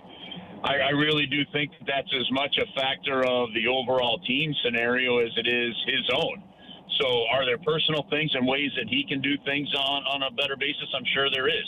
Adjusting to being a captain has been part of that process. But I see him as a critical leader of this hockey team. I see him as an absolute critical piece as the young guys come in to see the culture that's needed because he knows it. I see him in that Alexander Steen kind of role, but with the captaincy on his chest. And I'm looking for good things from him this year, because of that. Look, here's the one thing, like when the team needed momentum, maybe somebody had to drop the gloves, maybe that extra hit, whatever. He was the one guy that consistently over the last couple of years has done it, and there needs to be a lot more young guys and other people in this organization that are doing it. But really more to the point, I know we've seen him move to the wing, whatever. If he's in a top six, Dvorsky makes the move or something like that, maybe he is on the wing, but I still see Braden Shen clearly as a center iceman for the St. Louis Blues right now, and I see him in a second-line role, the third-line role, depending on if somebody steps up. And if nobody steps up, I think Braden Shen is a better centerman on your second line than Pavel Buchnevich. And, that doesn't mean that'll happen that way. That's just my opinion there, but I still like him in the middle of the ice. We're talking to voice of the Blues, Chris Kerber, and you mentioned Jake Neighbors there. Jake Neighbors obviously was a breakout season for him last year, but what do you think are reasonable expectations for him this year? Yeah, look, that's the question that a lot of people have. I think if Jake Neighbors has anywhere even close to the kind of season he had last year, you're going to be fine. And that's my expectations for him because now he's going to be one of the guys that's circled on the board, and they're going to be keying in on him. So he's still going to have to get to the tough areas of the ice. He's still going to have to battle for space. He's not going to fly below the radar screen on anybody. People are going to know the moment 63 comes over the boards, and it's just going to be continued growth for him. So his adjustment, Brooke, to me is going to be how you handle the added attention that you earned by having the kind of season that you had. So if you get Jake Neighbors somewhere between 20 to 25 goals and he gets you upwards of 50-something points, I think you've had a really good year. And do I think he can surpass that? Absolutely. But I'm still not disappointed if that's where the numbers lie because of everything else that he brings. Because he does. Listen, this kid, he's a young kid that right off the bat was trusted to be on penalty killing, trusted in the final minutes of periods. There's a lot more than just points that he does really well. So I'm looking at the all-around consistency for him, and hopefully that's what you see. We're talking to the voice of the Blues, Chris Kerber, here on 101 ESPN. Kerbs, earlier today, there was a piece on The Athletic that I wanted to ask you about. They ranked the 8 different teams that are in danger of, according to them, being stuck in, quote, the mushy middle of the NHL. Yeah. The teams that they had on this list were the New York Islanders, the Seattle Kraken, the Washington Capitals, the LA Kings, Detroit Red Wings, Ottawa Senators. Then continuing from there, it was the Winnipeg Jets and the St. Louis Blues. Kerbs, in your opinion, do you worry at all about the Blues getting stuck in the middle of the NHL? I don't worry about that at all. And I believe that that's kind of where they are right now, but I don't believe that they're going to get stuck there. And the reason I don't believe that is when you look at the moves that Doug Armstrong made, and whether it was their draft picks or draft picks that they made moves for, like the Broberg, like the Holloway deals. You're looking at scenarios where the Blues have 12 first-round picks under the age of 25. Do you expect all 12 to hit, all 12 to be big, all 12 to be difference makers? No, the odds are against that.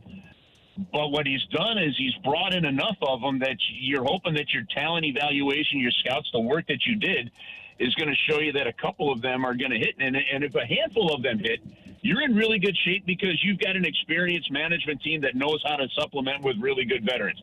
How do we know that? Because when the time was right, we saw the trade for Ryan O'Reilly. We saw the signing of Tyler Bozak, the re-signing of Perron, those kind of things. So to me, BK, I'm not worried about it at all. All those teams that were on that list, those are teams that are in the middle. The question is, can they make the step to move to the upper echelon? I believe we've got a management team. I believe we've got the depth of youth to pull it off. So is that where we are? Yep, I believe that's where we are now. Am I worried that we're going to be stuck there? Nah, I don't actually have no fear of that at all. Kerbs, thank you so much for joining us this Monday morning. Okay, guys, have an awesome week, you too. Thank you. Thank you so much. And that was Voice of the Blues, Chris Kerber. As he mentioned earlier, the Blues Prospect Showcase will be held from September 13th to the 15th over at Centene Community Ice Center. It is free and open to the public. And the Blues Training Camp will start next week over at the Centene Community Ice Center. That is also free and open to the public. And I believe we'll be broadcasting out there next week. Yeah, they will also be having the Blues Luncheon later on this afternoon. BK and Ferrario, T-Bone, and Alex will be down there later on this afternoon. So I believe you are expected to be hearing from Tom Stillman, a number of other Blues employees as well. So be sure to stay tuned from that. Plenty of Blues coverage right here in your home of the Blues 101 ESPN over the next couple of weeks. We're excited about it. Hockey season is on the horizon. And coming up next, also on the horizon, we have the fight. And BK, I put it out there on Friday that you've really been wanting to do the fight. And a lot of people were texting in saying, yeah, no, we've been waiting for this. People are clamoring for it. No? Nope. Okay, fine. Very excited for you to go up against whoever our contestant is today. Rocc, do we have a contestant today? We're going to get one, of course. Of course. I was just messing with you. I just want to see the opportunity is there for you. We have the fight coming up next. So if you want to fight me, text into the Air Comfort Service text line. That is 314-399-9646, 314-399. Yo-ho! The fight is next.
This is Rocky with your Sports Center update, brought to you by Saliga Heating and Cooling. The Cardinals dropped 2 of 3 against the Mariners over the weekend, getting outscored 16-5 in their 2 losses on Friday and Sunday. They'll have a day off today before they start a 3-game series against the Cincinnati Reds on Tuesday. College football over the weekend, Mizzou big 38-0 win over Buffalo, while Illinois shocks number 19 Kansas 23-17. In other St. Louis news, I should say, St. Louis City SC was in New England to face off against the Revolution, and they walked out there with a disappointing 1 point in a 2-2 draw. That is your Sports Center update, brought to you by Saliga Heating and Cooling, an independent American Standard heating and air conditioning dealer.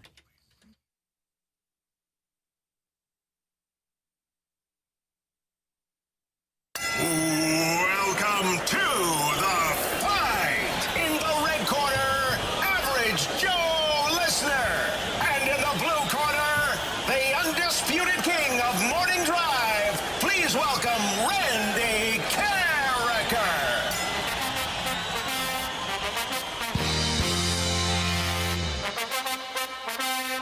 Welcome back into the opening drive. I'm Brandon Kiley. We've got Mac Rocchio in studio with us. It is going to be the fight against Brooke Grimsley this morning. Randy out. He'll be back in tomorrow, I believe. Brian is going to be our competitor in the fight today against Brooke. Brian, how you doing, man?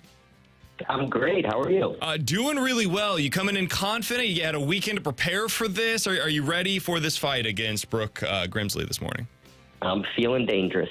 All right, that's what I like to hear.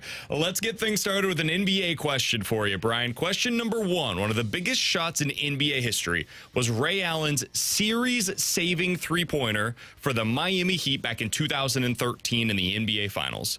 Which Heat player pulled down the rebound and kicked it out to Ray Allen for the shot? So you're looking for the player that pulled down that rebound. Was it A, Chris Bosh, B, Shane Battier, or C, Udonis Haslem? Can you say the options again? Absolutely. We've got 3 options for you. Was it Chris Bosh, Shane Battier, or Udonis Haslem? Chris Bosh. All right, number 2. Last week, we got to celebrate our friend Randy Carricker making it into the STL Sports Hall of Fame. One of his fellow inductees was Niele Ivey. Which college basketball team does she coach? Is that Tennessee, Notre Dame, or Michigan State? Notre Dame. All right, question number 3 for you, Brian. There are just 2 NFL players in history to play 10 seasons and to be named to the Pro Bowl in all 10 seasons. Barry Sanders was one of those 2 players that did it. 10 seasons, 10 Pro Bowls. Which recently retired defensive player is the other? Is it J.J. Watt, Patrick Willis, or Aaron Donald? Aaron Donald. And on this day in 2014, Tommy Pham made his Major League Baseball and Cardinals debut. So did Sam Tuivalhalla, by the way. He would follow that up with 3+ seasons of play before being traded to which team at the 2018 deadline? Was it the Padres, the Mets, or the Rays? All right, you say that again for me, Brian? Yeah, cut up a little bit. The Rays. Okay, no problem. Right. It wasn't your fault. It was a little bit of a phone line issue. All right, Brian, how you feeling? You went through the 4 questions. Feels like you were confident. You had those coming right out of the gate. How are you feeling after your 4 questions today in the fight? Not as confident as I was before we started. All right, we'll see how you did. Brooke, you've got Brian on the other side of the line. He's going up against you today in the fight. Can you say hello to Brian for us? Hello, putting on my headphones. How are you doing today, Brian? I'm great. How are you, Brooke? I'm doing very well. Ready to be done with the fight. This stuff makes me nervous. I don't know if it made you nervous, but it made me nervous. I think I blacked out. Yeah, That it's just feels like right. doing that all last week stresses me out. It's not something that I think about every single night. It's okay. All right, Brooke, you ready? Sure. Let's get into these questions. Question number 1, we're starting off with an NBA question for you. I think Rocky wrote this for you. One of the biggest shots in NBA history. What are you trying to say? Is Ray Allen's series-saving three-pointer. He hit this for the Heat in the 2013 NBA Finals. The question is, which Miami Heat player pulled down the rebound and then kicked it out to Ray Allen for that shot?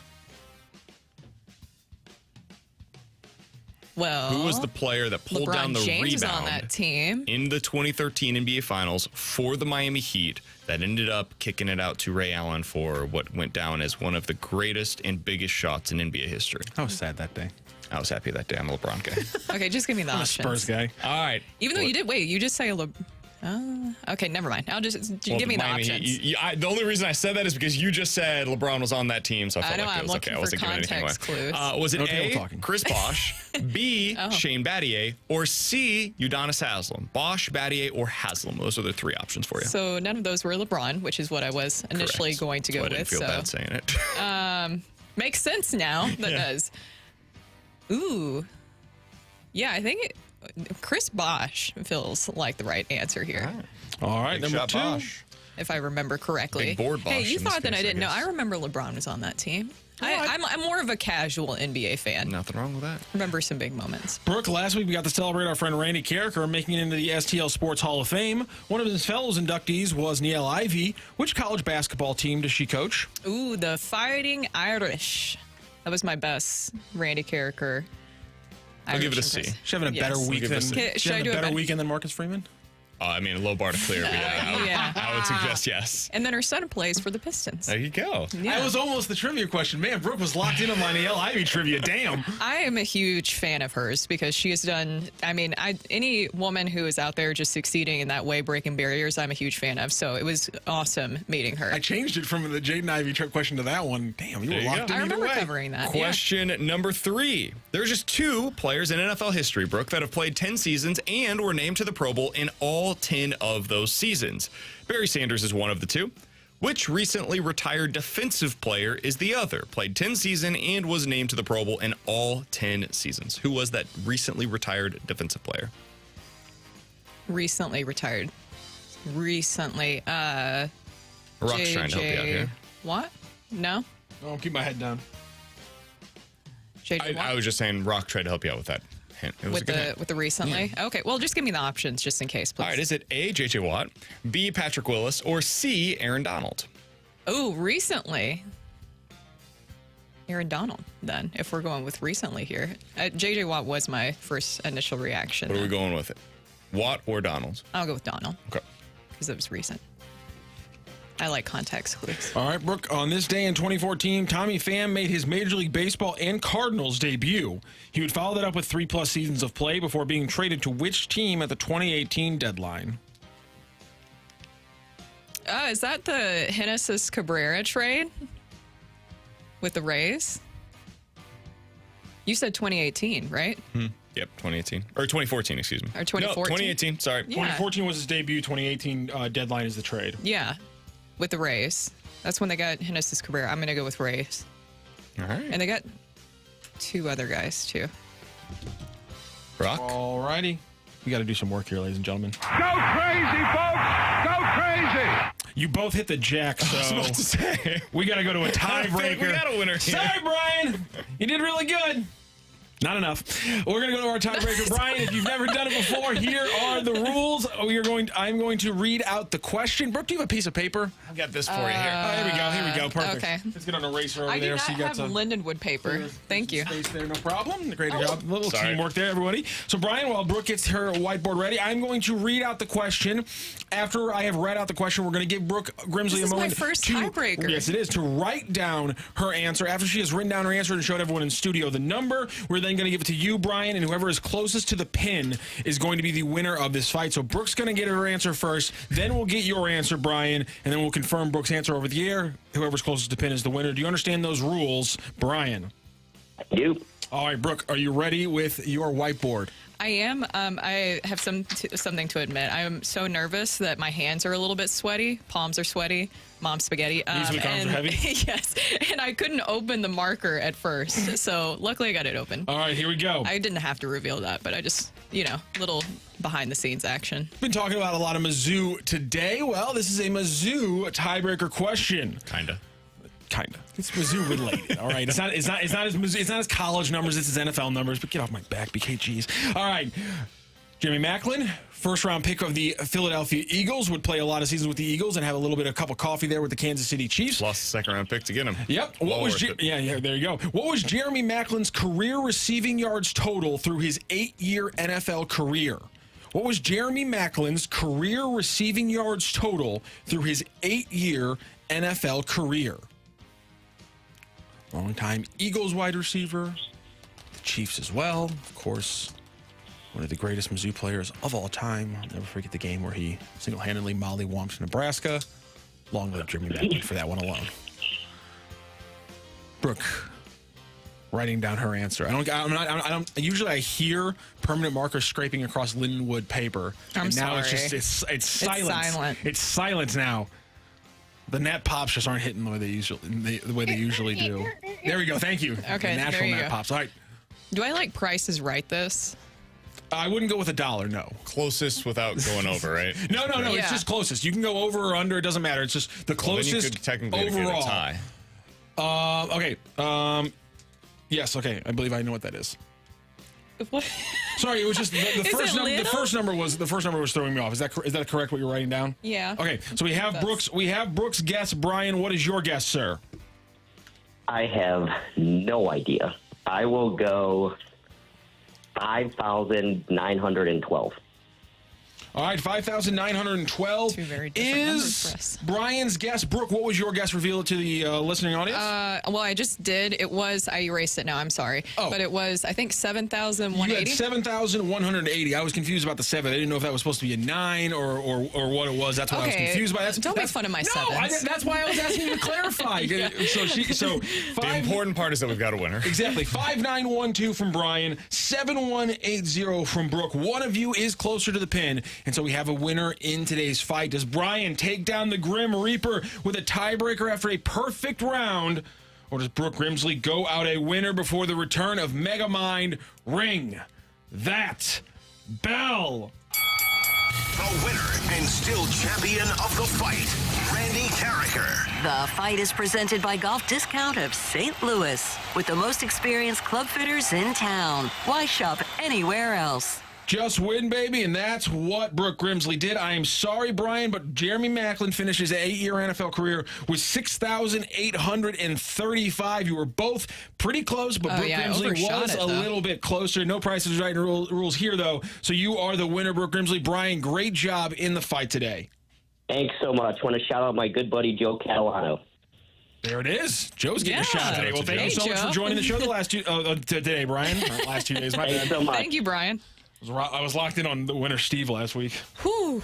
There you go, Brooke. Nicely done. Yeah, well Steve, done. Steve, locked in, got the number. Steve was definitely stressing me out last week. Yeah. And I like Steve names, you know? My dad's name is Steve. My dog's name is Stevie.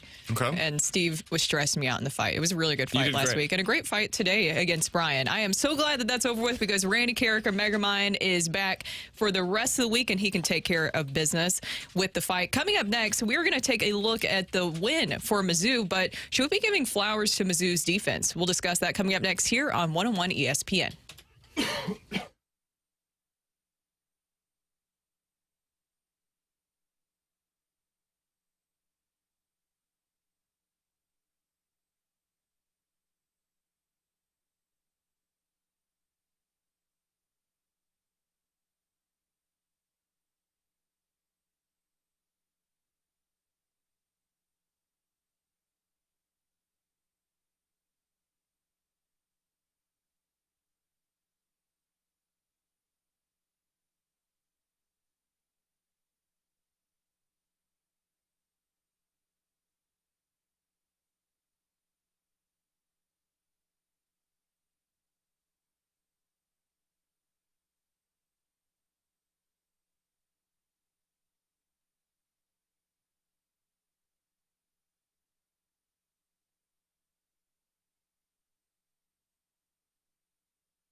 Hey everyone, it's Brooke here for Universal Windows Direct. Football season is here and you know what that means. Fall is just around the corner, and with cooler temperatures on the way, it's time to make sure that your home is ready. If you've been dealing with drafty windows all summer, struggling on those crazy hot days, your AC working overtime, now is the perfect time to upgrade with Universal Windows Direct before the cold weather starts to kick in. Their windows feature super spacer technology, which makes their windows perform better, last longer, and helps keep your home more comfortable no matter the season. Plus, Universal Windows Direct backs it all up with a true lifetime warranty as long as you own the home, and a 20-year warranty to the next homeowner. Schedule your free in-home estimate today, and for every 2 windows you buy, get the next 2 for free, plus 0% financing for 60 months. That's 5 years. Restrictions apply. Mention my name and get an additional $250 off your next project. So go to uwd.com. That's uwd.com, and like me, you'll be saying, I love my windows.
Welcome back to the opening drive. Brooke, BK, and Rockio here, and Mizzou with another shutout victory this past weekend. They were able to beat Buffalo, and of course, offense will always get a lot of the spotlight, especially when it comes nationally for what they're able to do. Brady Cook was able to cook this past weekend. Theo Wees with a career day for him. But honestly, BK, should we be giving a lot more credit to Mizzou's defense? Because could they be the star for Mizzou this year? They have been so far. It's been really impressive. Have not yet allowed a point. Tigers opened the season with back-to-back shutouts for the first time since 1935. It's been almost 90 years since the last time we've seen Missouri do this in their first 2 games of the season. In fact, they're the first FBS team nationally to open with back-to-back shutouts since 2019. So it's been 5 years since any team in college football has done this. Now, I'm sure that the response that we'll get on the text line at 314-399-9646 from all the haters and the liars out there is, hey, BK, but they went up against Buffalo. They went up against an FCS team in week 1. So, of course, they're going out there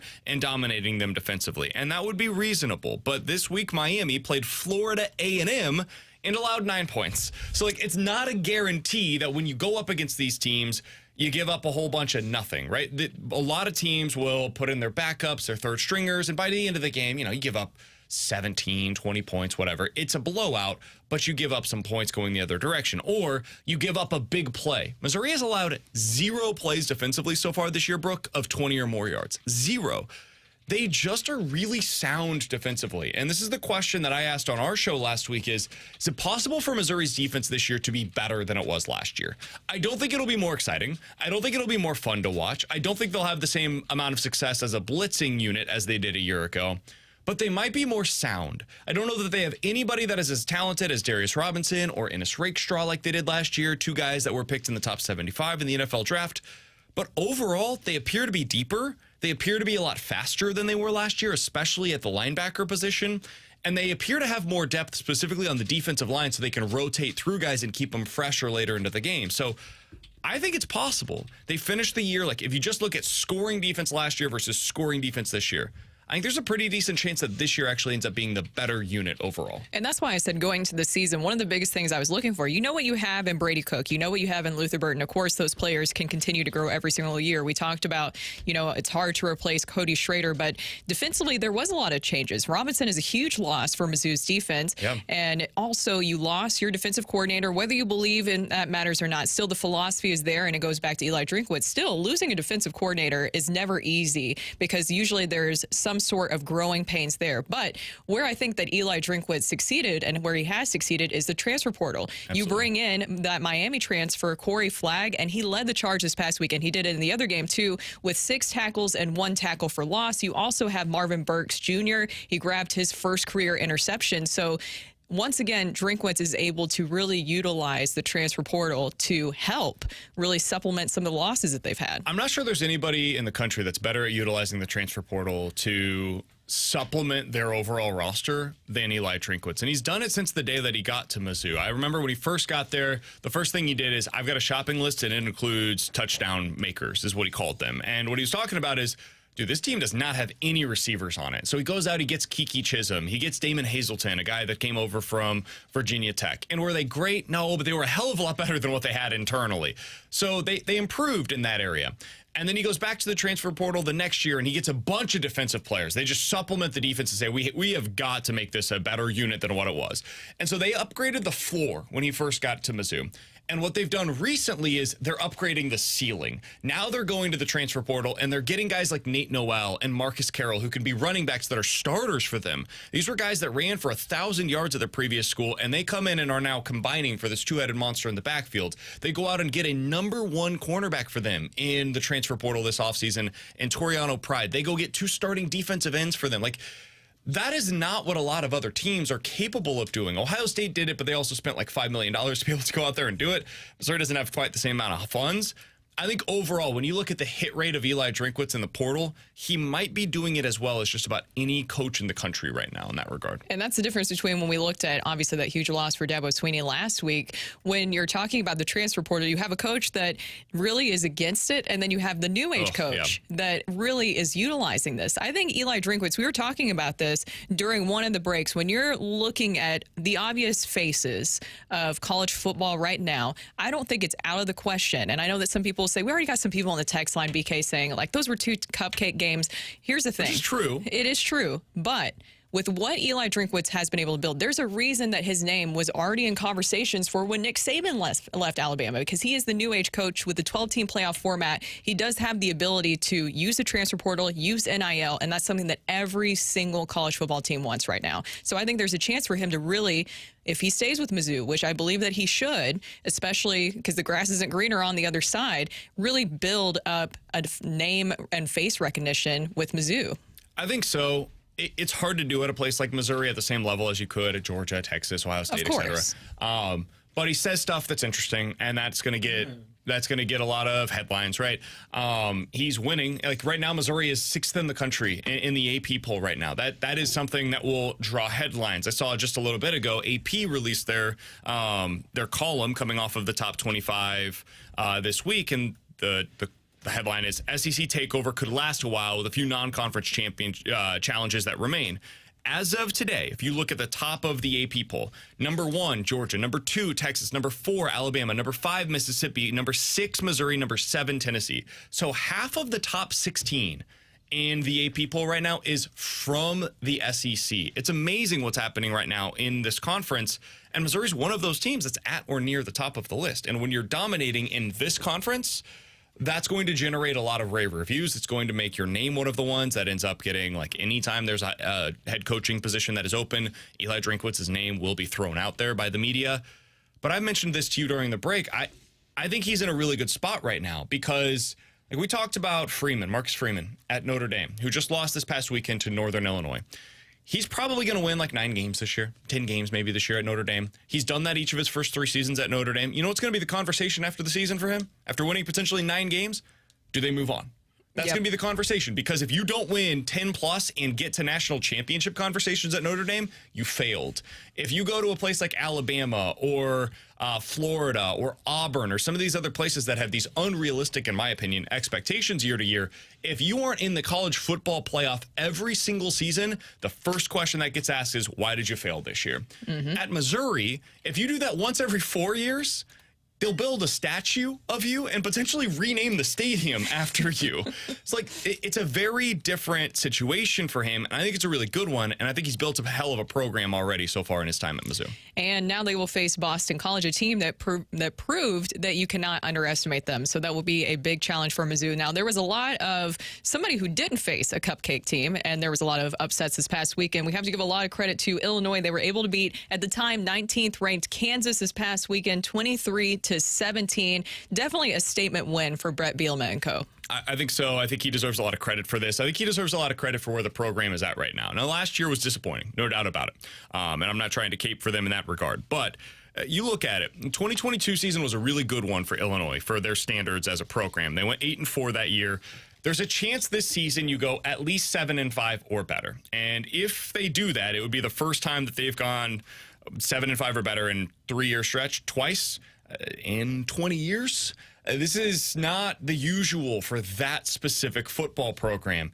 And I think that deserves a lot of credit for Brett Bielema in the program that he's been able to build there. They had one season in the regular season above 500 from 2002 to 2021. Bielema did it in 22, potentially going to do it again this season.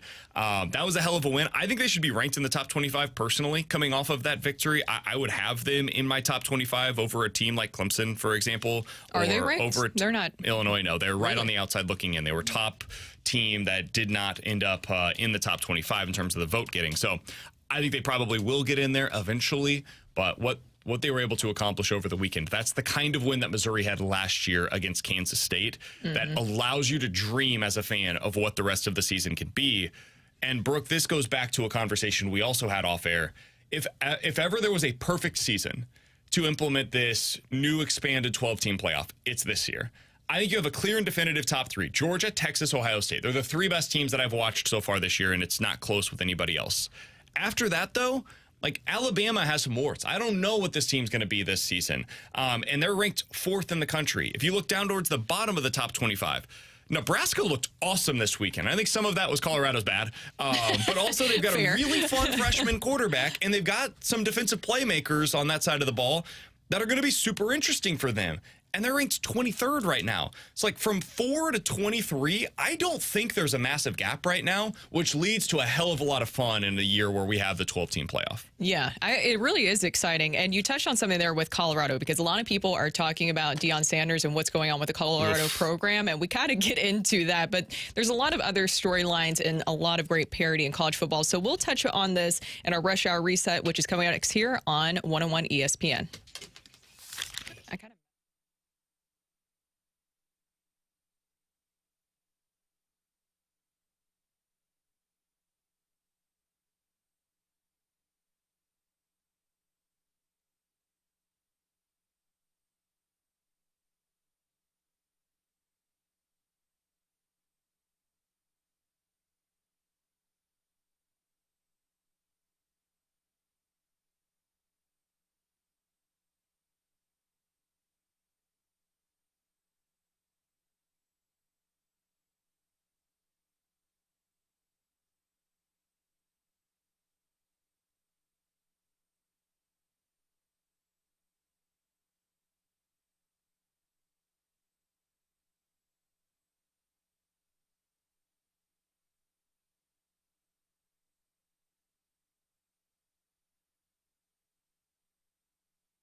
biggest sports stories of the day on the opening drive with a Rush Hour Reset.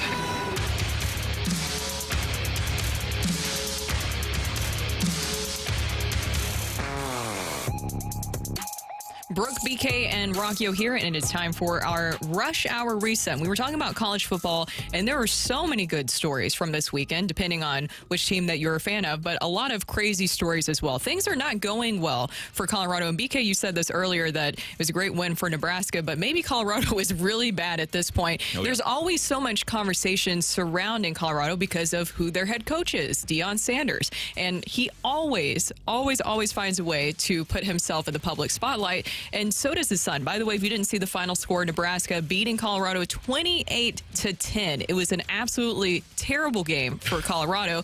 And his son, Shedeur, had this to say about his teammates and their O-line play. I mean, how many times did Raul get touched? How many times did Raul get touched? They was able, like, of course, whenever you're able to run the ball consistently and whenever you're able to, then that opens up the pass, you know? But it's just like you got to understand, like, what your team good at. So it's like, why would we keep running the ball if, okay, we out there and we get in a situation where it's a must get and we don't get it? Are those kind of like? Nah, I'd rather, if we're going to go down, I'd rather go down swinging, honestly, because I know I could throw the best punch. It's never, I think, a good look when you point specifically maybe to your teammates, because if you're the leader, if you're the guy who is leading the charge for your team, you're the quarterback, you should be the voice of that room and not be the voice of the room that's throwing their teammates under the bus. Yes. That being said, like, what he's saying is correct. Like, if they're going to win this year, it's going to be because of Shedeur Sanders. And their running game stunk in this game. Like, they had no ability to be able to run the football. Now, they also hardly tried. But I think they didn't try very often because they saw, oh, we're running into a wall. There's no reason for us to continue to do so. It's a fruitless operation. The problem for Colorado is that they're not very good at football. And I feel like every time that we talk about Colorado, it has to become like these 17 other sideshows that we're discussing without actually discussing the fact that they have not been good over the past 2 seasons with Deion Sanders as their head coach. And I assumed that eventually that would change. Like, okay, as he continues to add to this roster, it's going to get better. This past offseason, hey, it's going to get better. No, it hasn't. They are every bit as bad right now as they were last year. And in some areas, you could argue that they're worse. I think the defense is a little better this year than it was last season. But offensively, they've done nothing to fix the problems that they had last year. In fact, some of them have gotten worse. So you look at their schedule this year, they're going up against a Big 12 schedule this year. K-State, I don't expect them to win that game. At Arizona, Utah, at KU, Oklahoma State. There's more losses on this schedule than there are wins. They're probably going to finish something like 5-7 or worse. They went 4-8 last year. So all of the sideshow, what it really gets for you is a lot of publicity, a lot of media time, a lot of, hey, CU is the heart of college football. And then you get 4 weeks into the season, and just like last year, you're an afterthought in college football. I was rooting for Deion to win there because I thought it was a cool, fun story for college football.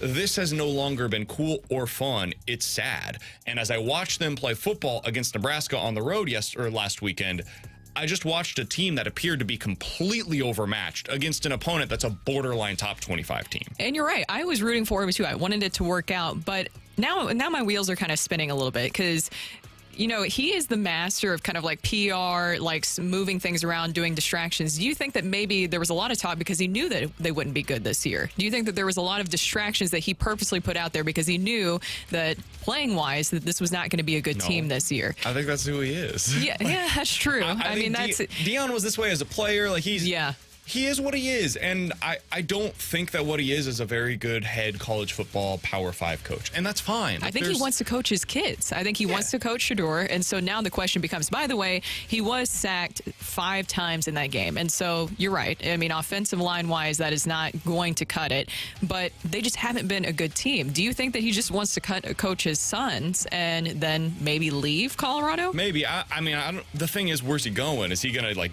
try to get another Power 5 job? Because at this point, if I'm another team, there's no way that I'm hiring him to be my head coach. There's no reason to. If I want to win football games, that's not the guy that I hire. Now, if I want to get a lot of airtime on television, go hire Deion Sanders. He's going to do that for you. He's really good at that side of things. And I think there's a decent chance that he connects with these kids really well. Like, I don't think that is his problem necessarily. I think his problem is the details. His problem is going out there and finding the right offensive and defensive coordinators to implement stylistically what he wants to be as a football team. It's the actual X's and O's and football execution that's a problem with him at Colorado, and it has been since the day that he arrived.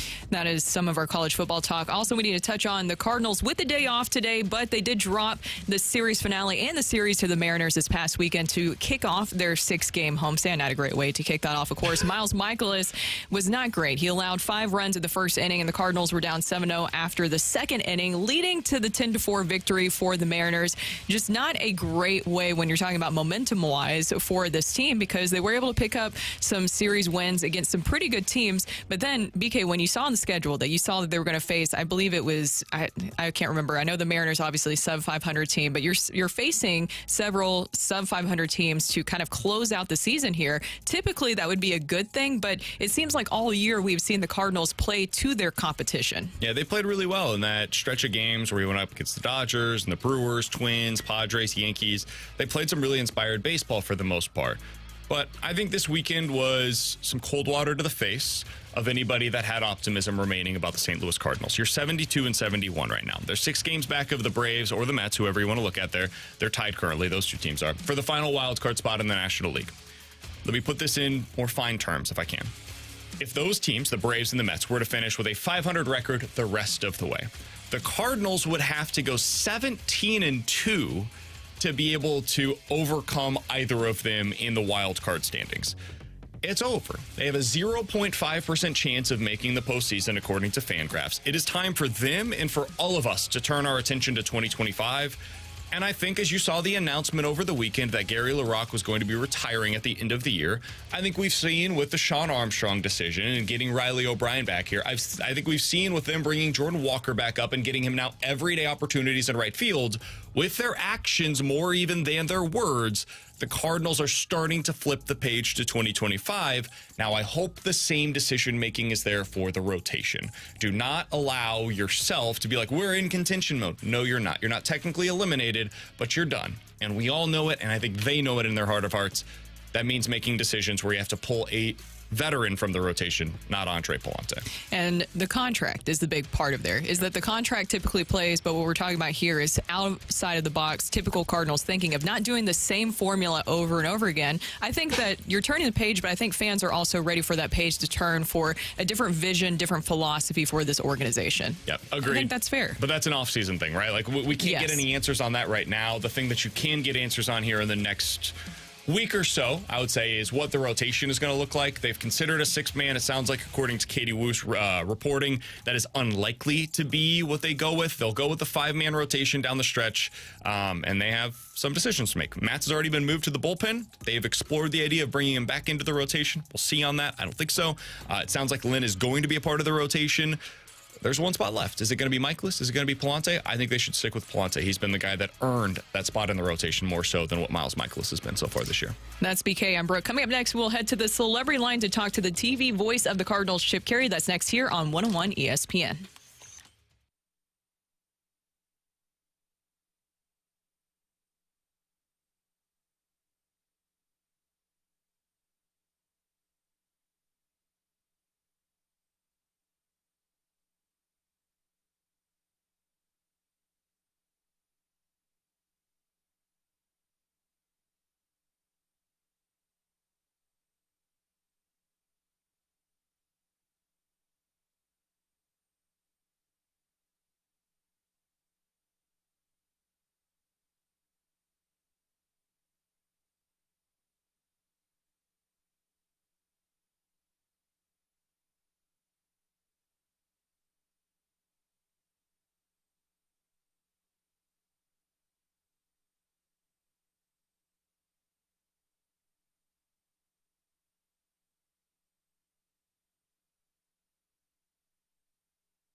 here, and we head to the celebrity line to chat with the voice of the Cardinals for Bally Sports Midwest, Chip Caray. Chip, how are you doing this Monday morning?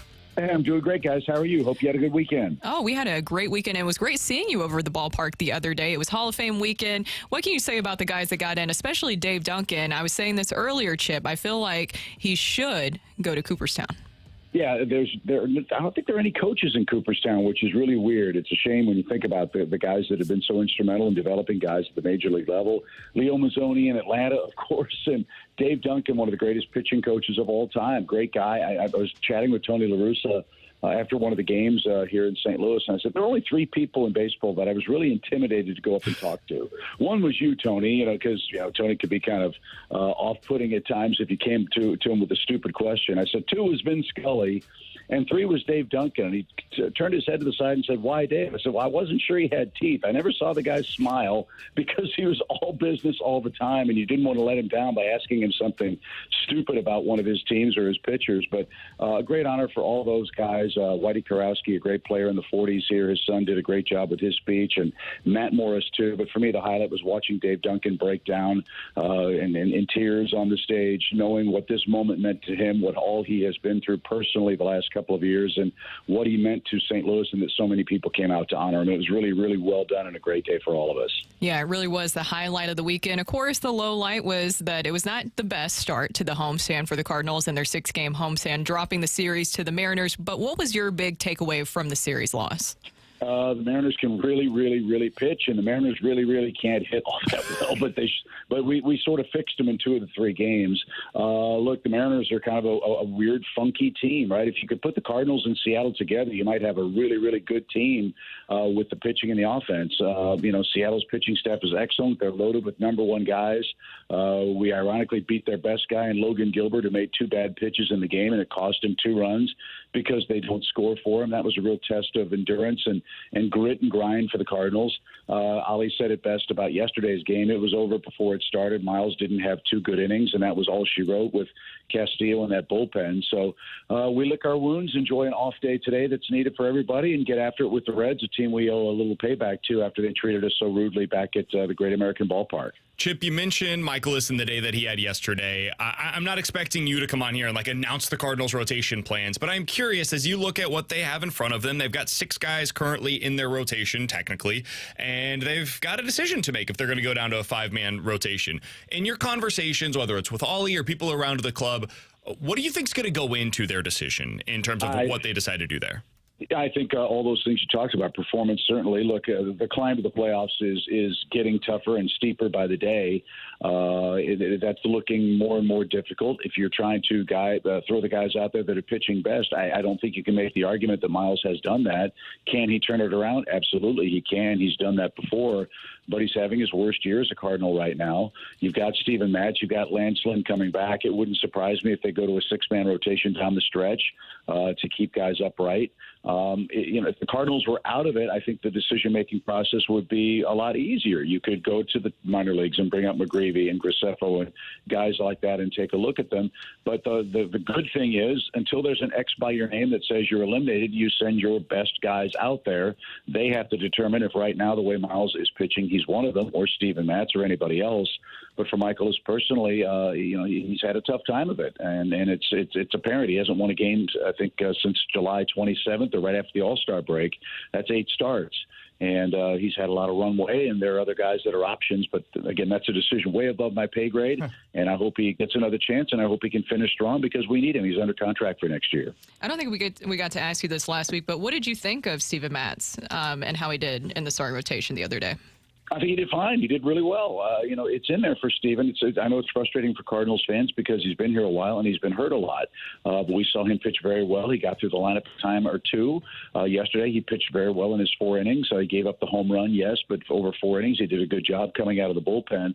Look, when Steven Matz attacks and trusts his stuff, he can be as effective as anybody. And this is a staff that, as we know, has been put together not to try to win the game themselves, but to keep the game manageable. And when those guys have done that, the Cardinals Cardinals have been very successful. I think we had a stat the other day when the Cardinals starters pitch past the fifth inning, there's something like 30 games over 500. That just hasn't happened frequently enough, and that's been troublesome because the offense hasn't provided them enough of a cushion. But Steven's done a good job. He did a great job out of the pen, did a great job in a start. I would assume he'll get a look in either one of those roles down the stretch. And as we said, that's a decision to make after these off days get through being piled up on us, and we can go to work and get on some consistent run. Chip Caray of Bally Sports Midwest joining us here on 101 ESPN. Chip, I did want to ask you about Jordan Walker, who we've seen now for about a week since his return to the lineup. What have you seen from him thus far now that he's getting everyday plate appearances again? Flashes of brilliance and frustrating runs of swing and miss, right? I think that's kind of been the story for Jordan. The pitch recognition, the slider down and away has been the bane of his existence. It continues to be problematic for him. If the opposing team makes a mistake, he's killing it. He's expecting that pitch down and away, and pitchers are throwing first pitch fastballs right down the middle that he's either taking or missing. So he's kind of caught in between right now. But when they make a mistake that finds the barrel of a bat, you can see it jump off the bat. The double of the gap yesterday, the home run the other day, the 5-hit game at Yankee Stadium, obviously. Look, he's going to get a chance to play, and he's going to figure out what he needs to do and make the adjustments in this offseason. It's almost impossible to do in the course of a big league season where the games mean so much. But he's looked good defensively. That's impressive. That's important. He doesn't look overmatched right now, but I think obviously there's still way too much swing and miss for him, and that's something he knows, and the Cardinals know he's got to clean up. Well, the game on Saturday was definitely exciting. You had pretty much a pitcher's duel going on, Pedro Pages with the late heroics in the game in that one. And I want to ask you this. As an announcer, Chip, which is more fun for you to call, a pitcher's duel or a slugfest? We don't see pitchers duels like that anymore because everybody's out of the game after 4 or 5. I know. That's why I said kind of. Right. No, it was great. And what was fun about it, Brooke, was that the two guys do it in a very different way, right? I mean, that's what's so fun. Gilbert has 5 or 6 power pitches. Kyle Gibson is a guy that uses craft and guile and deception and really knows how to pitch and set hitters up. And the fact that he got out of that first inning with the bases loaded, strikes out the next 2 guys. If Seattle scores in that inning, the game's probably over the way that Gilbert's pitching. He did a remarkable job. He's really fun to watch work because he knows how to pitch. And in this era where it's all power and all stuff and all spin, watching guys hit quadrants of the strike zone and set hitters up for their second and third time through the order was really, really a delightful thing to see. And, yeah, when your catcher hits a home run, I'm sure he felt like, he was on cloud 9. We all were, and then Helsley finished the game off. So it was a really, really well-played game on both sides. I'm just glad our guys won it. Chip, I've never asked you this before. I would assume, based on where you went to college, that you're a Georgia fan. But are you a big Bulldogs fan? Is that your squad, or is there somebody else that you root for in college? Oh, yeah. OBK, yeah, I'm a big Georgia fan. I can even read and write. So, yes, I qualify as a Georgia student. Yes, I'm a Georgia fan. Yes. How are you feeling about the team this year? They come off, obviously, a fantastic season a year ago, lose a lot of talent to the NFL. You've got a tough schedule. How are you feeling about your Bulldogs this year? Always feel confident. And I live in Florida during a lot of the years, so I really care about one game and one game only, and that's beating the Gators. If we do that, it's a good year. And Georgia Tech, too. If we can do that, it's a good season. They're going to be really good. They're going to be really good. And I think what's going to be fun to watch, same for Mizzou. They've got a great squad, too, and a tough schedule as well. It's going to be fun and interesting to see if the days of undefeated teams are over. In the new scheduling paradigm that we have in college football. The schedules are going to be very, very tough. You might have 3-4 lost teams that are really, really good, get to the playoffs, and then run the table, kind of like the baseball wild card.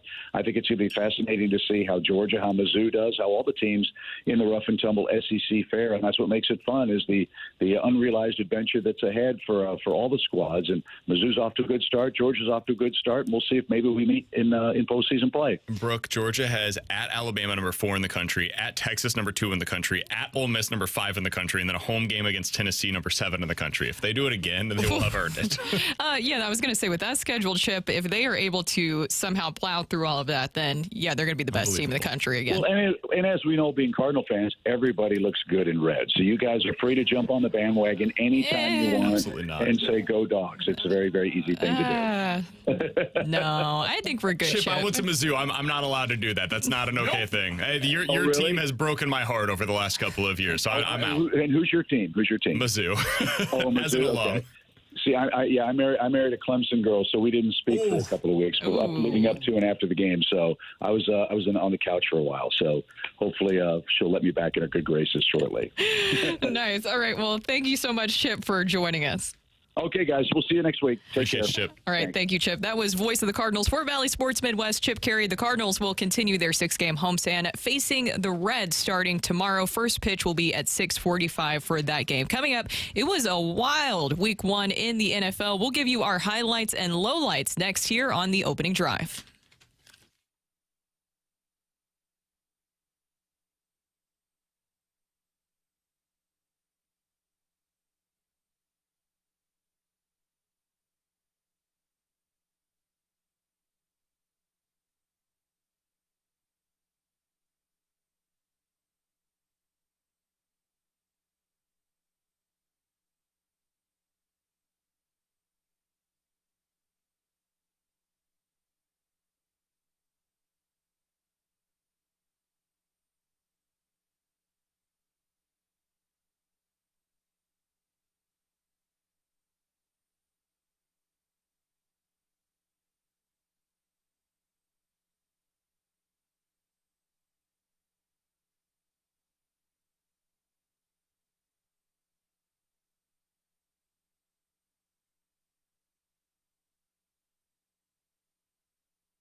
The NFL season is finally here. It's the best time of the year. Kickoff has happened. We got one more game left in week 1. And you know what? You got to get your entries in on Underdog Fantasy. Over 1 million fans across 33 states got in the game last year by competing on Underdog. And you can win up to 1,000 times your money just by choosing higher or lower on your favorite player's stats. And let's do that for tonight's game for the Jets and the 49ers. We talked about it earlier in the show.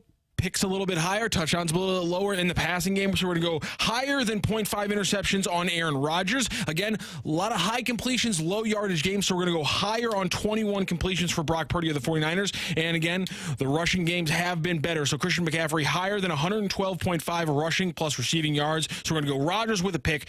Brock Purdy higher than 21 completions and higher on the rushing receiving yards for Christian McCaffrey. You can always add to that entry. Making picks on Underdog is straightforward, and signing up is even easier. You just head over to Underdog, simple to use mobile app, or to UnderdogFantasy.com. Sign up with the promo code ROCC, and Underdog will give you a free pick to use in your first Cash Champions entry, plus up to $1,000 in bonus cash when you deposit. That's Underdog Fantasy, promo code ROCC to claim your new customer special of a free pick and your deposit offer. Must be 18 plus and present to stay where Underdog Fantasy operates. Terms apply. Consider your play co-enter or gamer. Visit www.ncpgambling.org.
This is Rocky with your Sports Center update, driven by Johnny Londoff Chevrolet and Johnny Londoff Autoplex. Cardinals drop 2 of 3 against the Mariners over the weekend. They will be off today before starting a 3-game series against the Cincinnati Reds on Tuesday night. Over the weekend in college football, big wins for Mizzou over Buffalo 38-0, and the Fighting Illini with a big upset over number 19th ranked Kansas 23-17, but the big upset still in the state of Illinois was Northern Illinois upsetting number 5 Notre Dame 16-14. Also in action this weekend, St. Louis City SC walks out of New England with a disappointing 1 point out of their 2-2 draw with the Revolution. That is your Sports Center update, driven by Johnny Londoff Chevrolet and Johnny Londoff Autoplex. See them at londoff.com. Chevy, together we drive. Are you kidding me?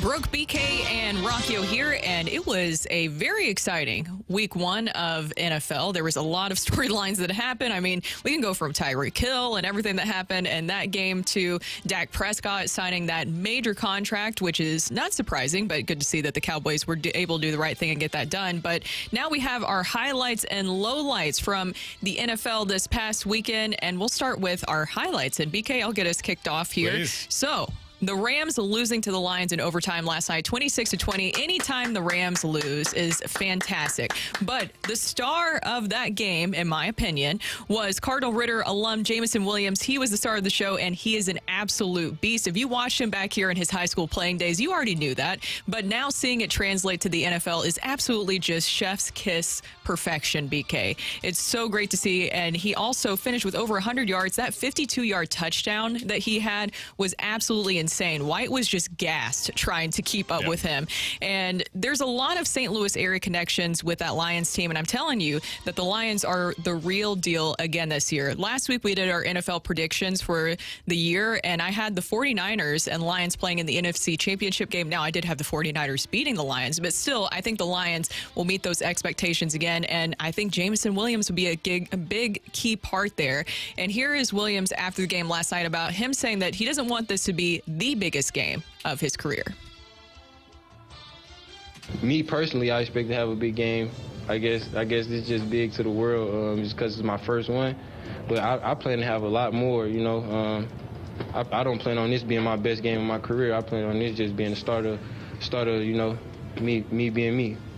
Exactly. I think that this will not be just a one-off for Jameson Williams. I think that this is the start of something great for him. I think so. I think he's going to be a big play guy. So, like, there will probably be games coming up where you leave and you're like, oh, Jameson Williams, 1 catch for 7 yards. That's weird. I thought he was going to be more involved in the offense. I don't think that's going to be his role. Amon-Ra St. Brown is the guy that they're going to go to move the chains.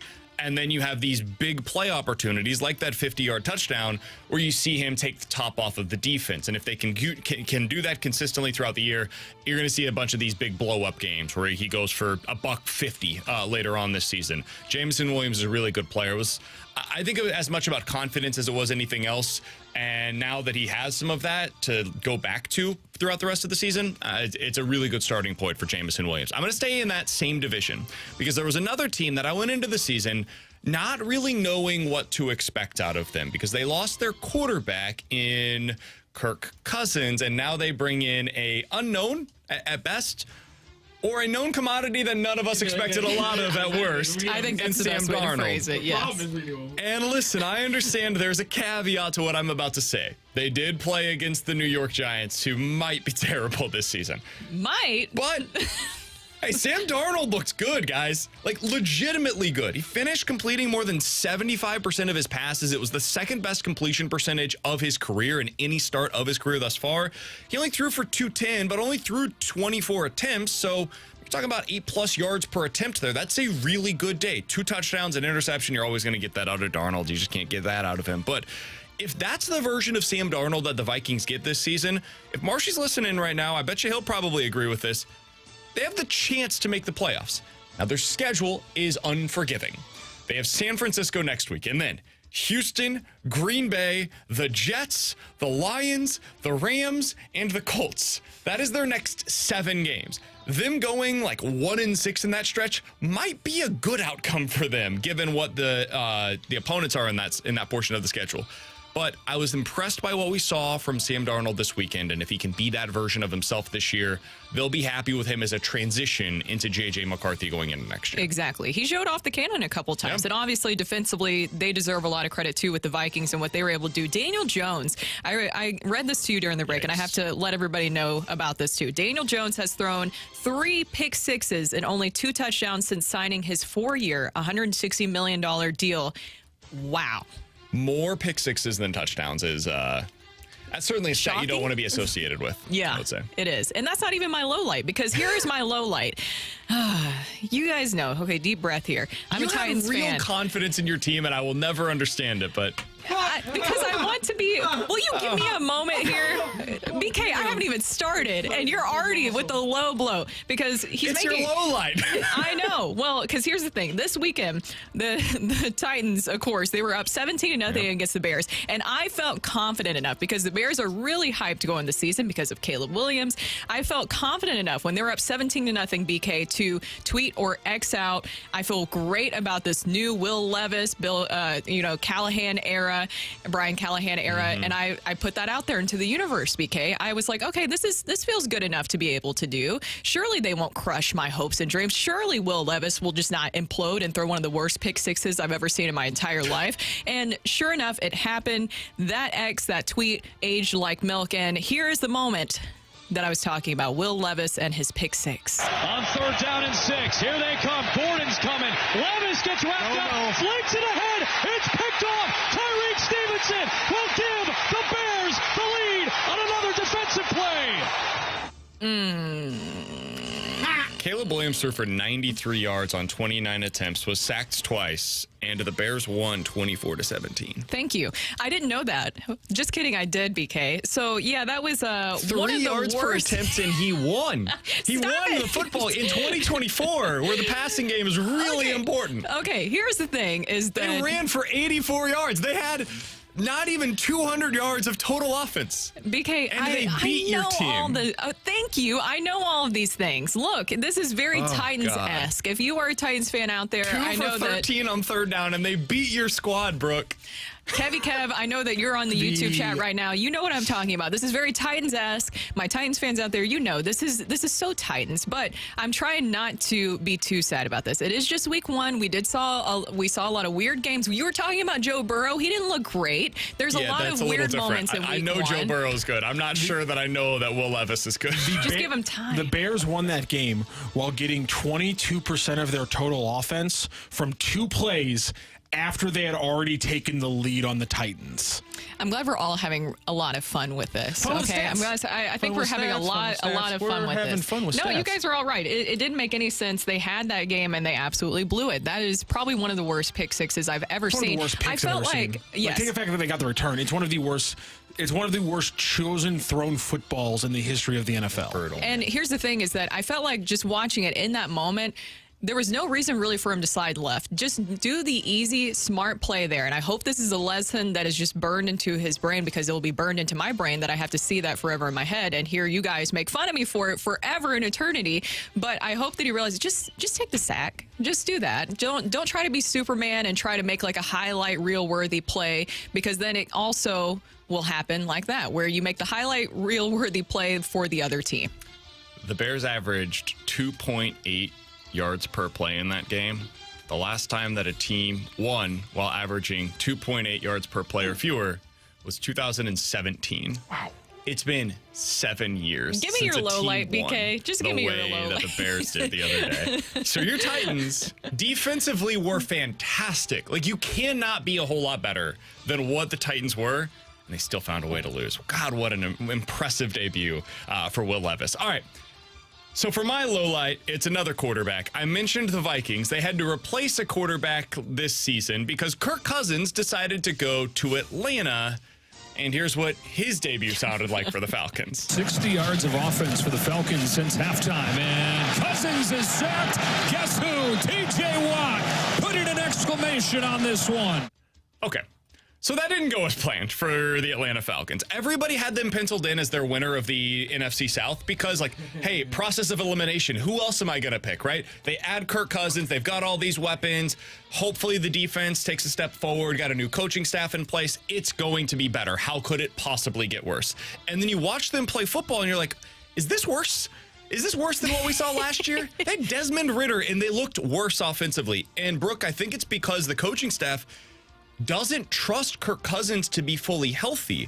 After watching that game, there's been a lot of numbers that have come out about the way that they were operating their offense. They did not run a single play action pass yesterday. Now think about Kirk Cousins when he's at his best. It's play action passing, right? You've got the running game to set up the pass. Once those linebackers creep up a little bit, he's able to attack over the top. But the reason why you can't do that is because 96% of their snaps were out of shotgun. Essentially what they were saying is, Kirk, stand there, take 3 steps back, and get rid of the football. Please do not move. They didn't have a single designed rollout, which is a big part of Kirk Cousins' game when he's fully healthy.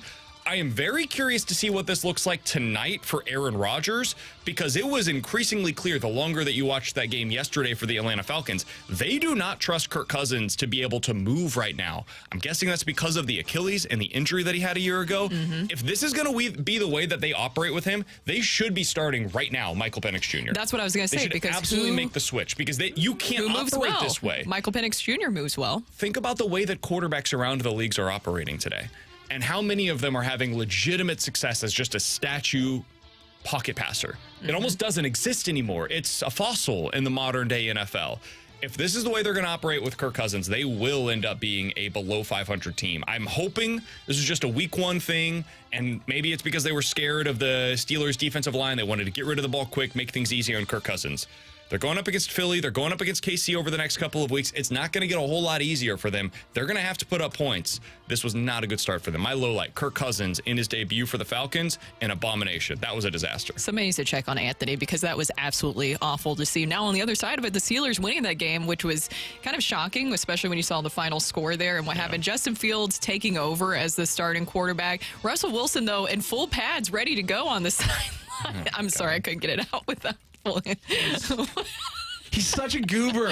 Like, goober how can you have that much money and still be such a try-hard? Like, I don't get it. Like, you played for 2 different college programs. Did you get bullied, like, insanely in both of those locker rooms? Like, I would never not be able to stop making fun of Russell Wilson if I was on his team. I would be, oh, my God, I'd be lighting that goober up.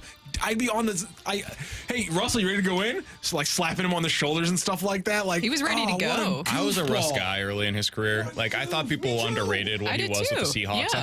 I thought he was an excellent player, future Hall of Fame player. Goober. I wish he retired 5 years ago. Me too. Just because it would have avoided all of this. So much has been done that is negative in the legacy of Russell Wilson, and now people will they'll just remember now what he's been and not what he was. God dang, was that guy a good football player at one point in his career? It's gone. It's all gone. And then now you're seeing the personal side of it, which is yikes. It's just not great. Inside of this all, don't forget there was the whole thing where the water was going to cure CTE or something like that, and he was trying to get all his the bubble water. Yeah, and he was trying to get, and he was like, I think the stories were like he was like forcing his teammates to drink it, and they were like, yeah, Russ, sure, man, I guess so, buddy. Whatever you say. Whatever you say. Whatever works. He was ready to go, guys, okay? You just don't see the vision. All right, that was our NFL highlights and lowlights. Coming up next, we have Rocc Roll.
Hey everyone, it's Brooke here, and I want to tell you why I love the Missouri Athletic Club. It's because it really feels like I've joined a community. Whether it's the downtown location or the west location, I always get such a great experience. I was actually over at the downtown location for the St. Louis Sports Hall of Fame to see Randy Kerber join the St. Louis Sports Hall of Fame. Congratulations to Randy, of course. And they always provide just such a great experience, and they always have such great events like that. And over at the west location, that's where I go to work out, play tennis, everything over there, even pick up some lunch. It's so much fun. They always provide such a wonderful experience, and that's why I love my MAC.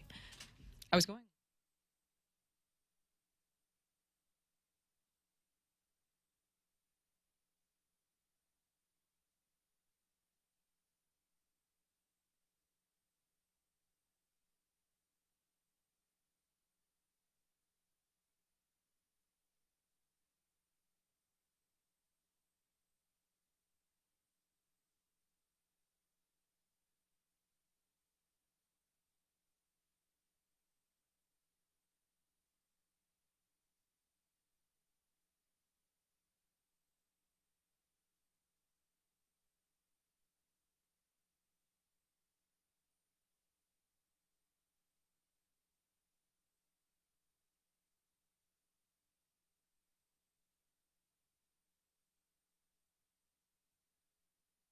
Let's rock today.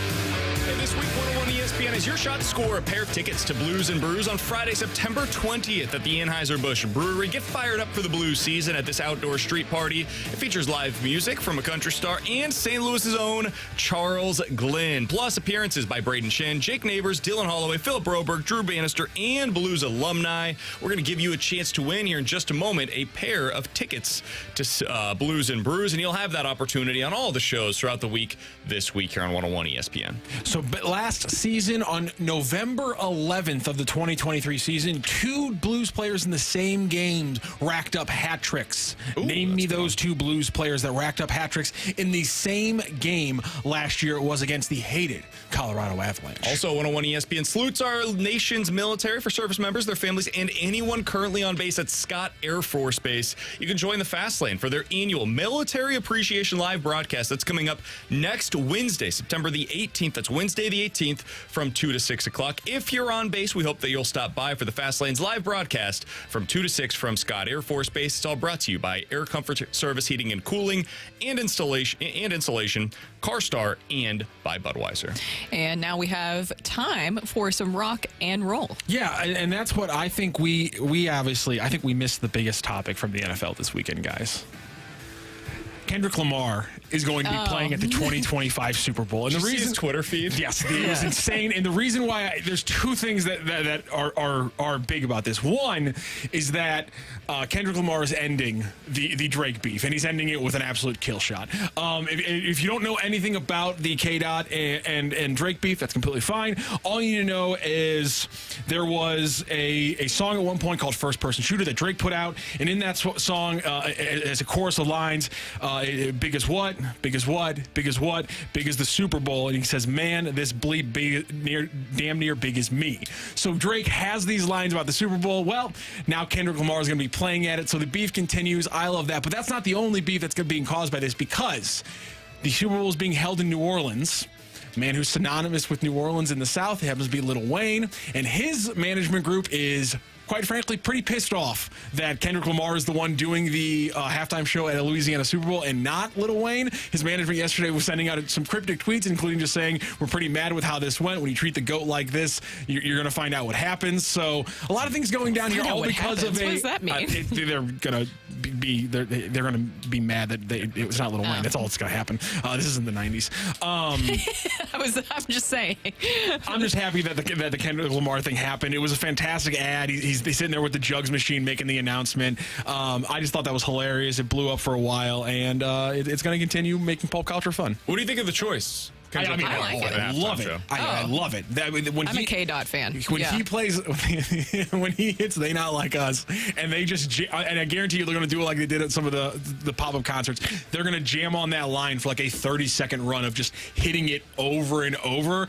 And the Superdome is going to be bumping. It's going to be an absolutely iconic moment. It'll be absolutely a blast. It'll be one of the. I have a feeling it'll be one of the better halftime show in the last few years. And another layer to this as to why Lil Wayne and his crew is probably like even more upset is because Lil Wayne has close connections with Drake. They have worked together a lot, so this just adds another layer of the disrespect. One, because obviously Lil Wayne.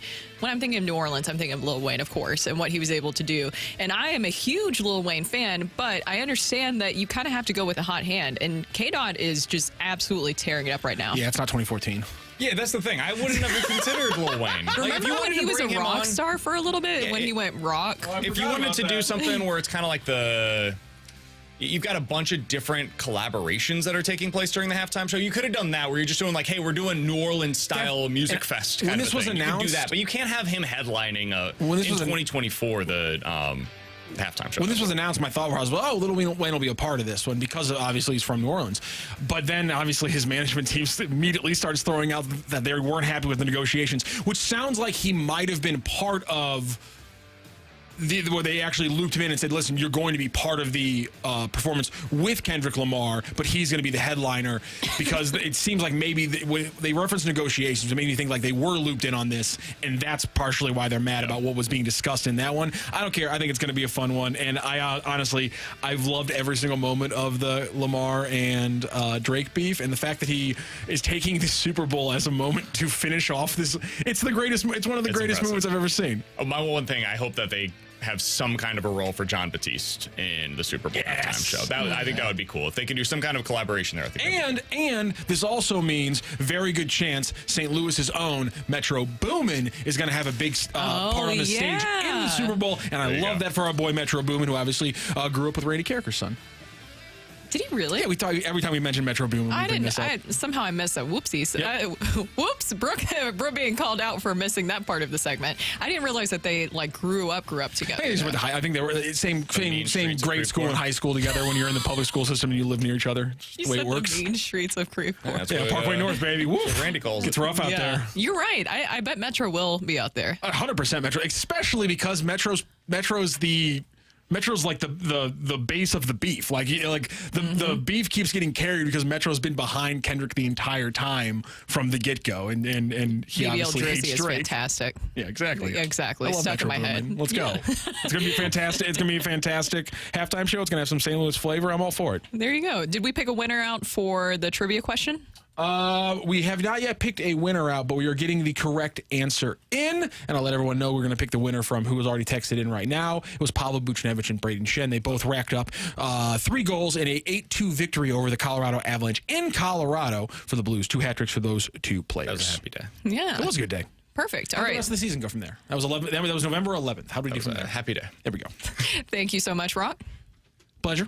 And BK, thank you for coming in on another Monday. Always enjoy doing it on Monday. I'll be back with the guys from 11 to 2 tomorrow. They will be broadcasting today live from the Blues Luncheon. They're going to have a ton of Blues guests. So if you're excited for Blues season, you want to get fired up for it, be sure to stay tuned. 11 to 2 o'clock. My expectation is they're going to have at least Tom Stillman. They'll have a bunch of other guests as well. So stay tuned for all of that. Plenty more in your home of the Blues 101 ESPN today. All right. Thank you so much for joining us, BK. And as he mentioned, he will be back tomorrow with BK and Ferrario. And we will have Randy Karraker and Danny Mack back in the studio tomorrow for the opening drive.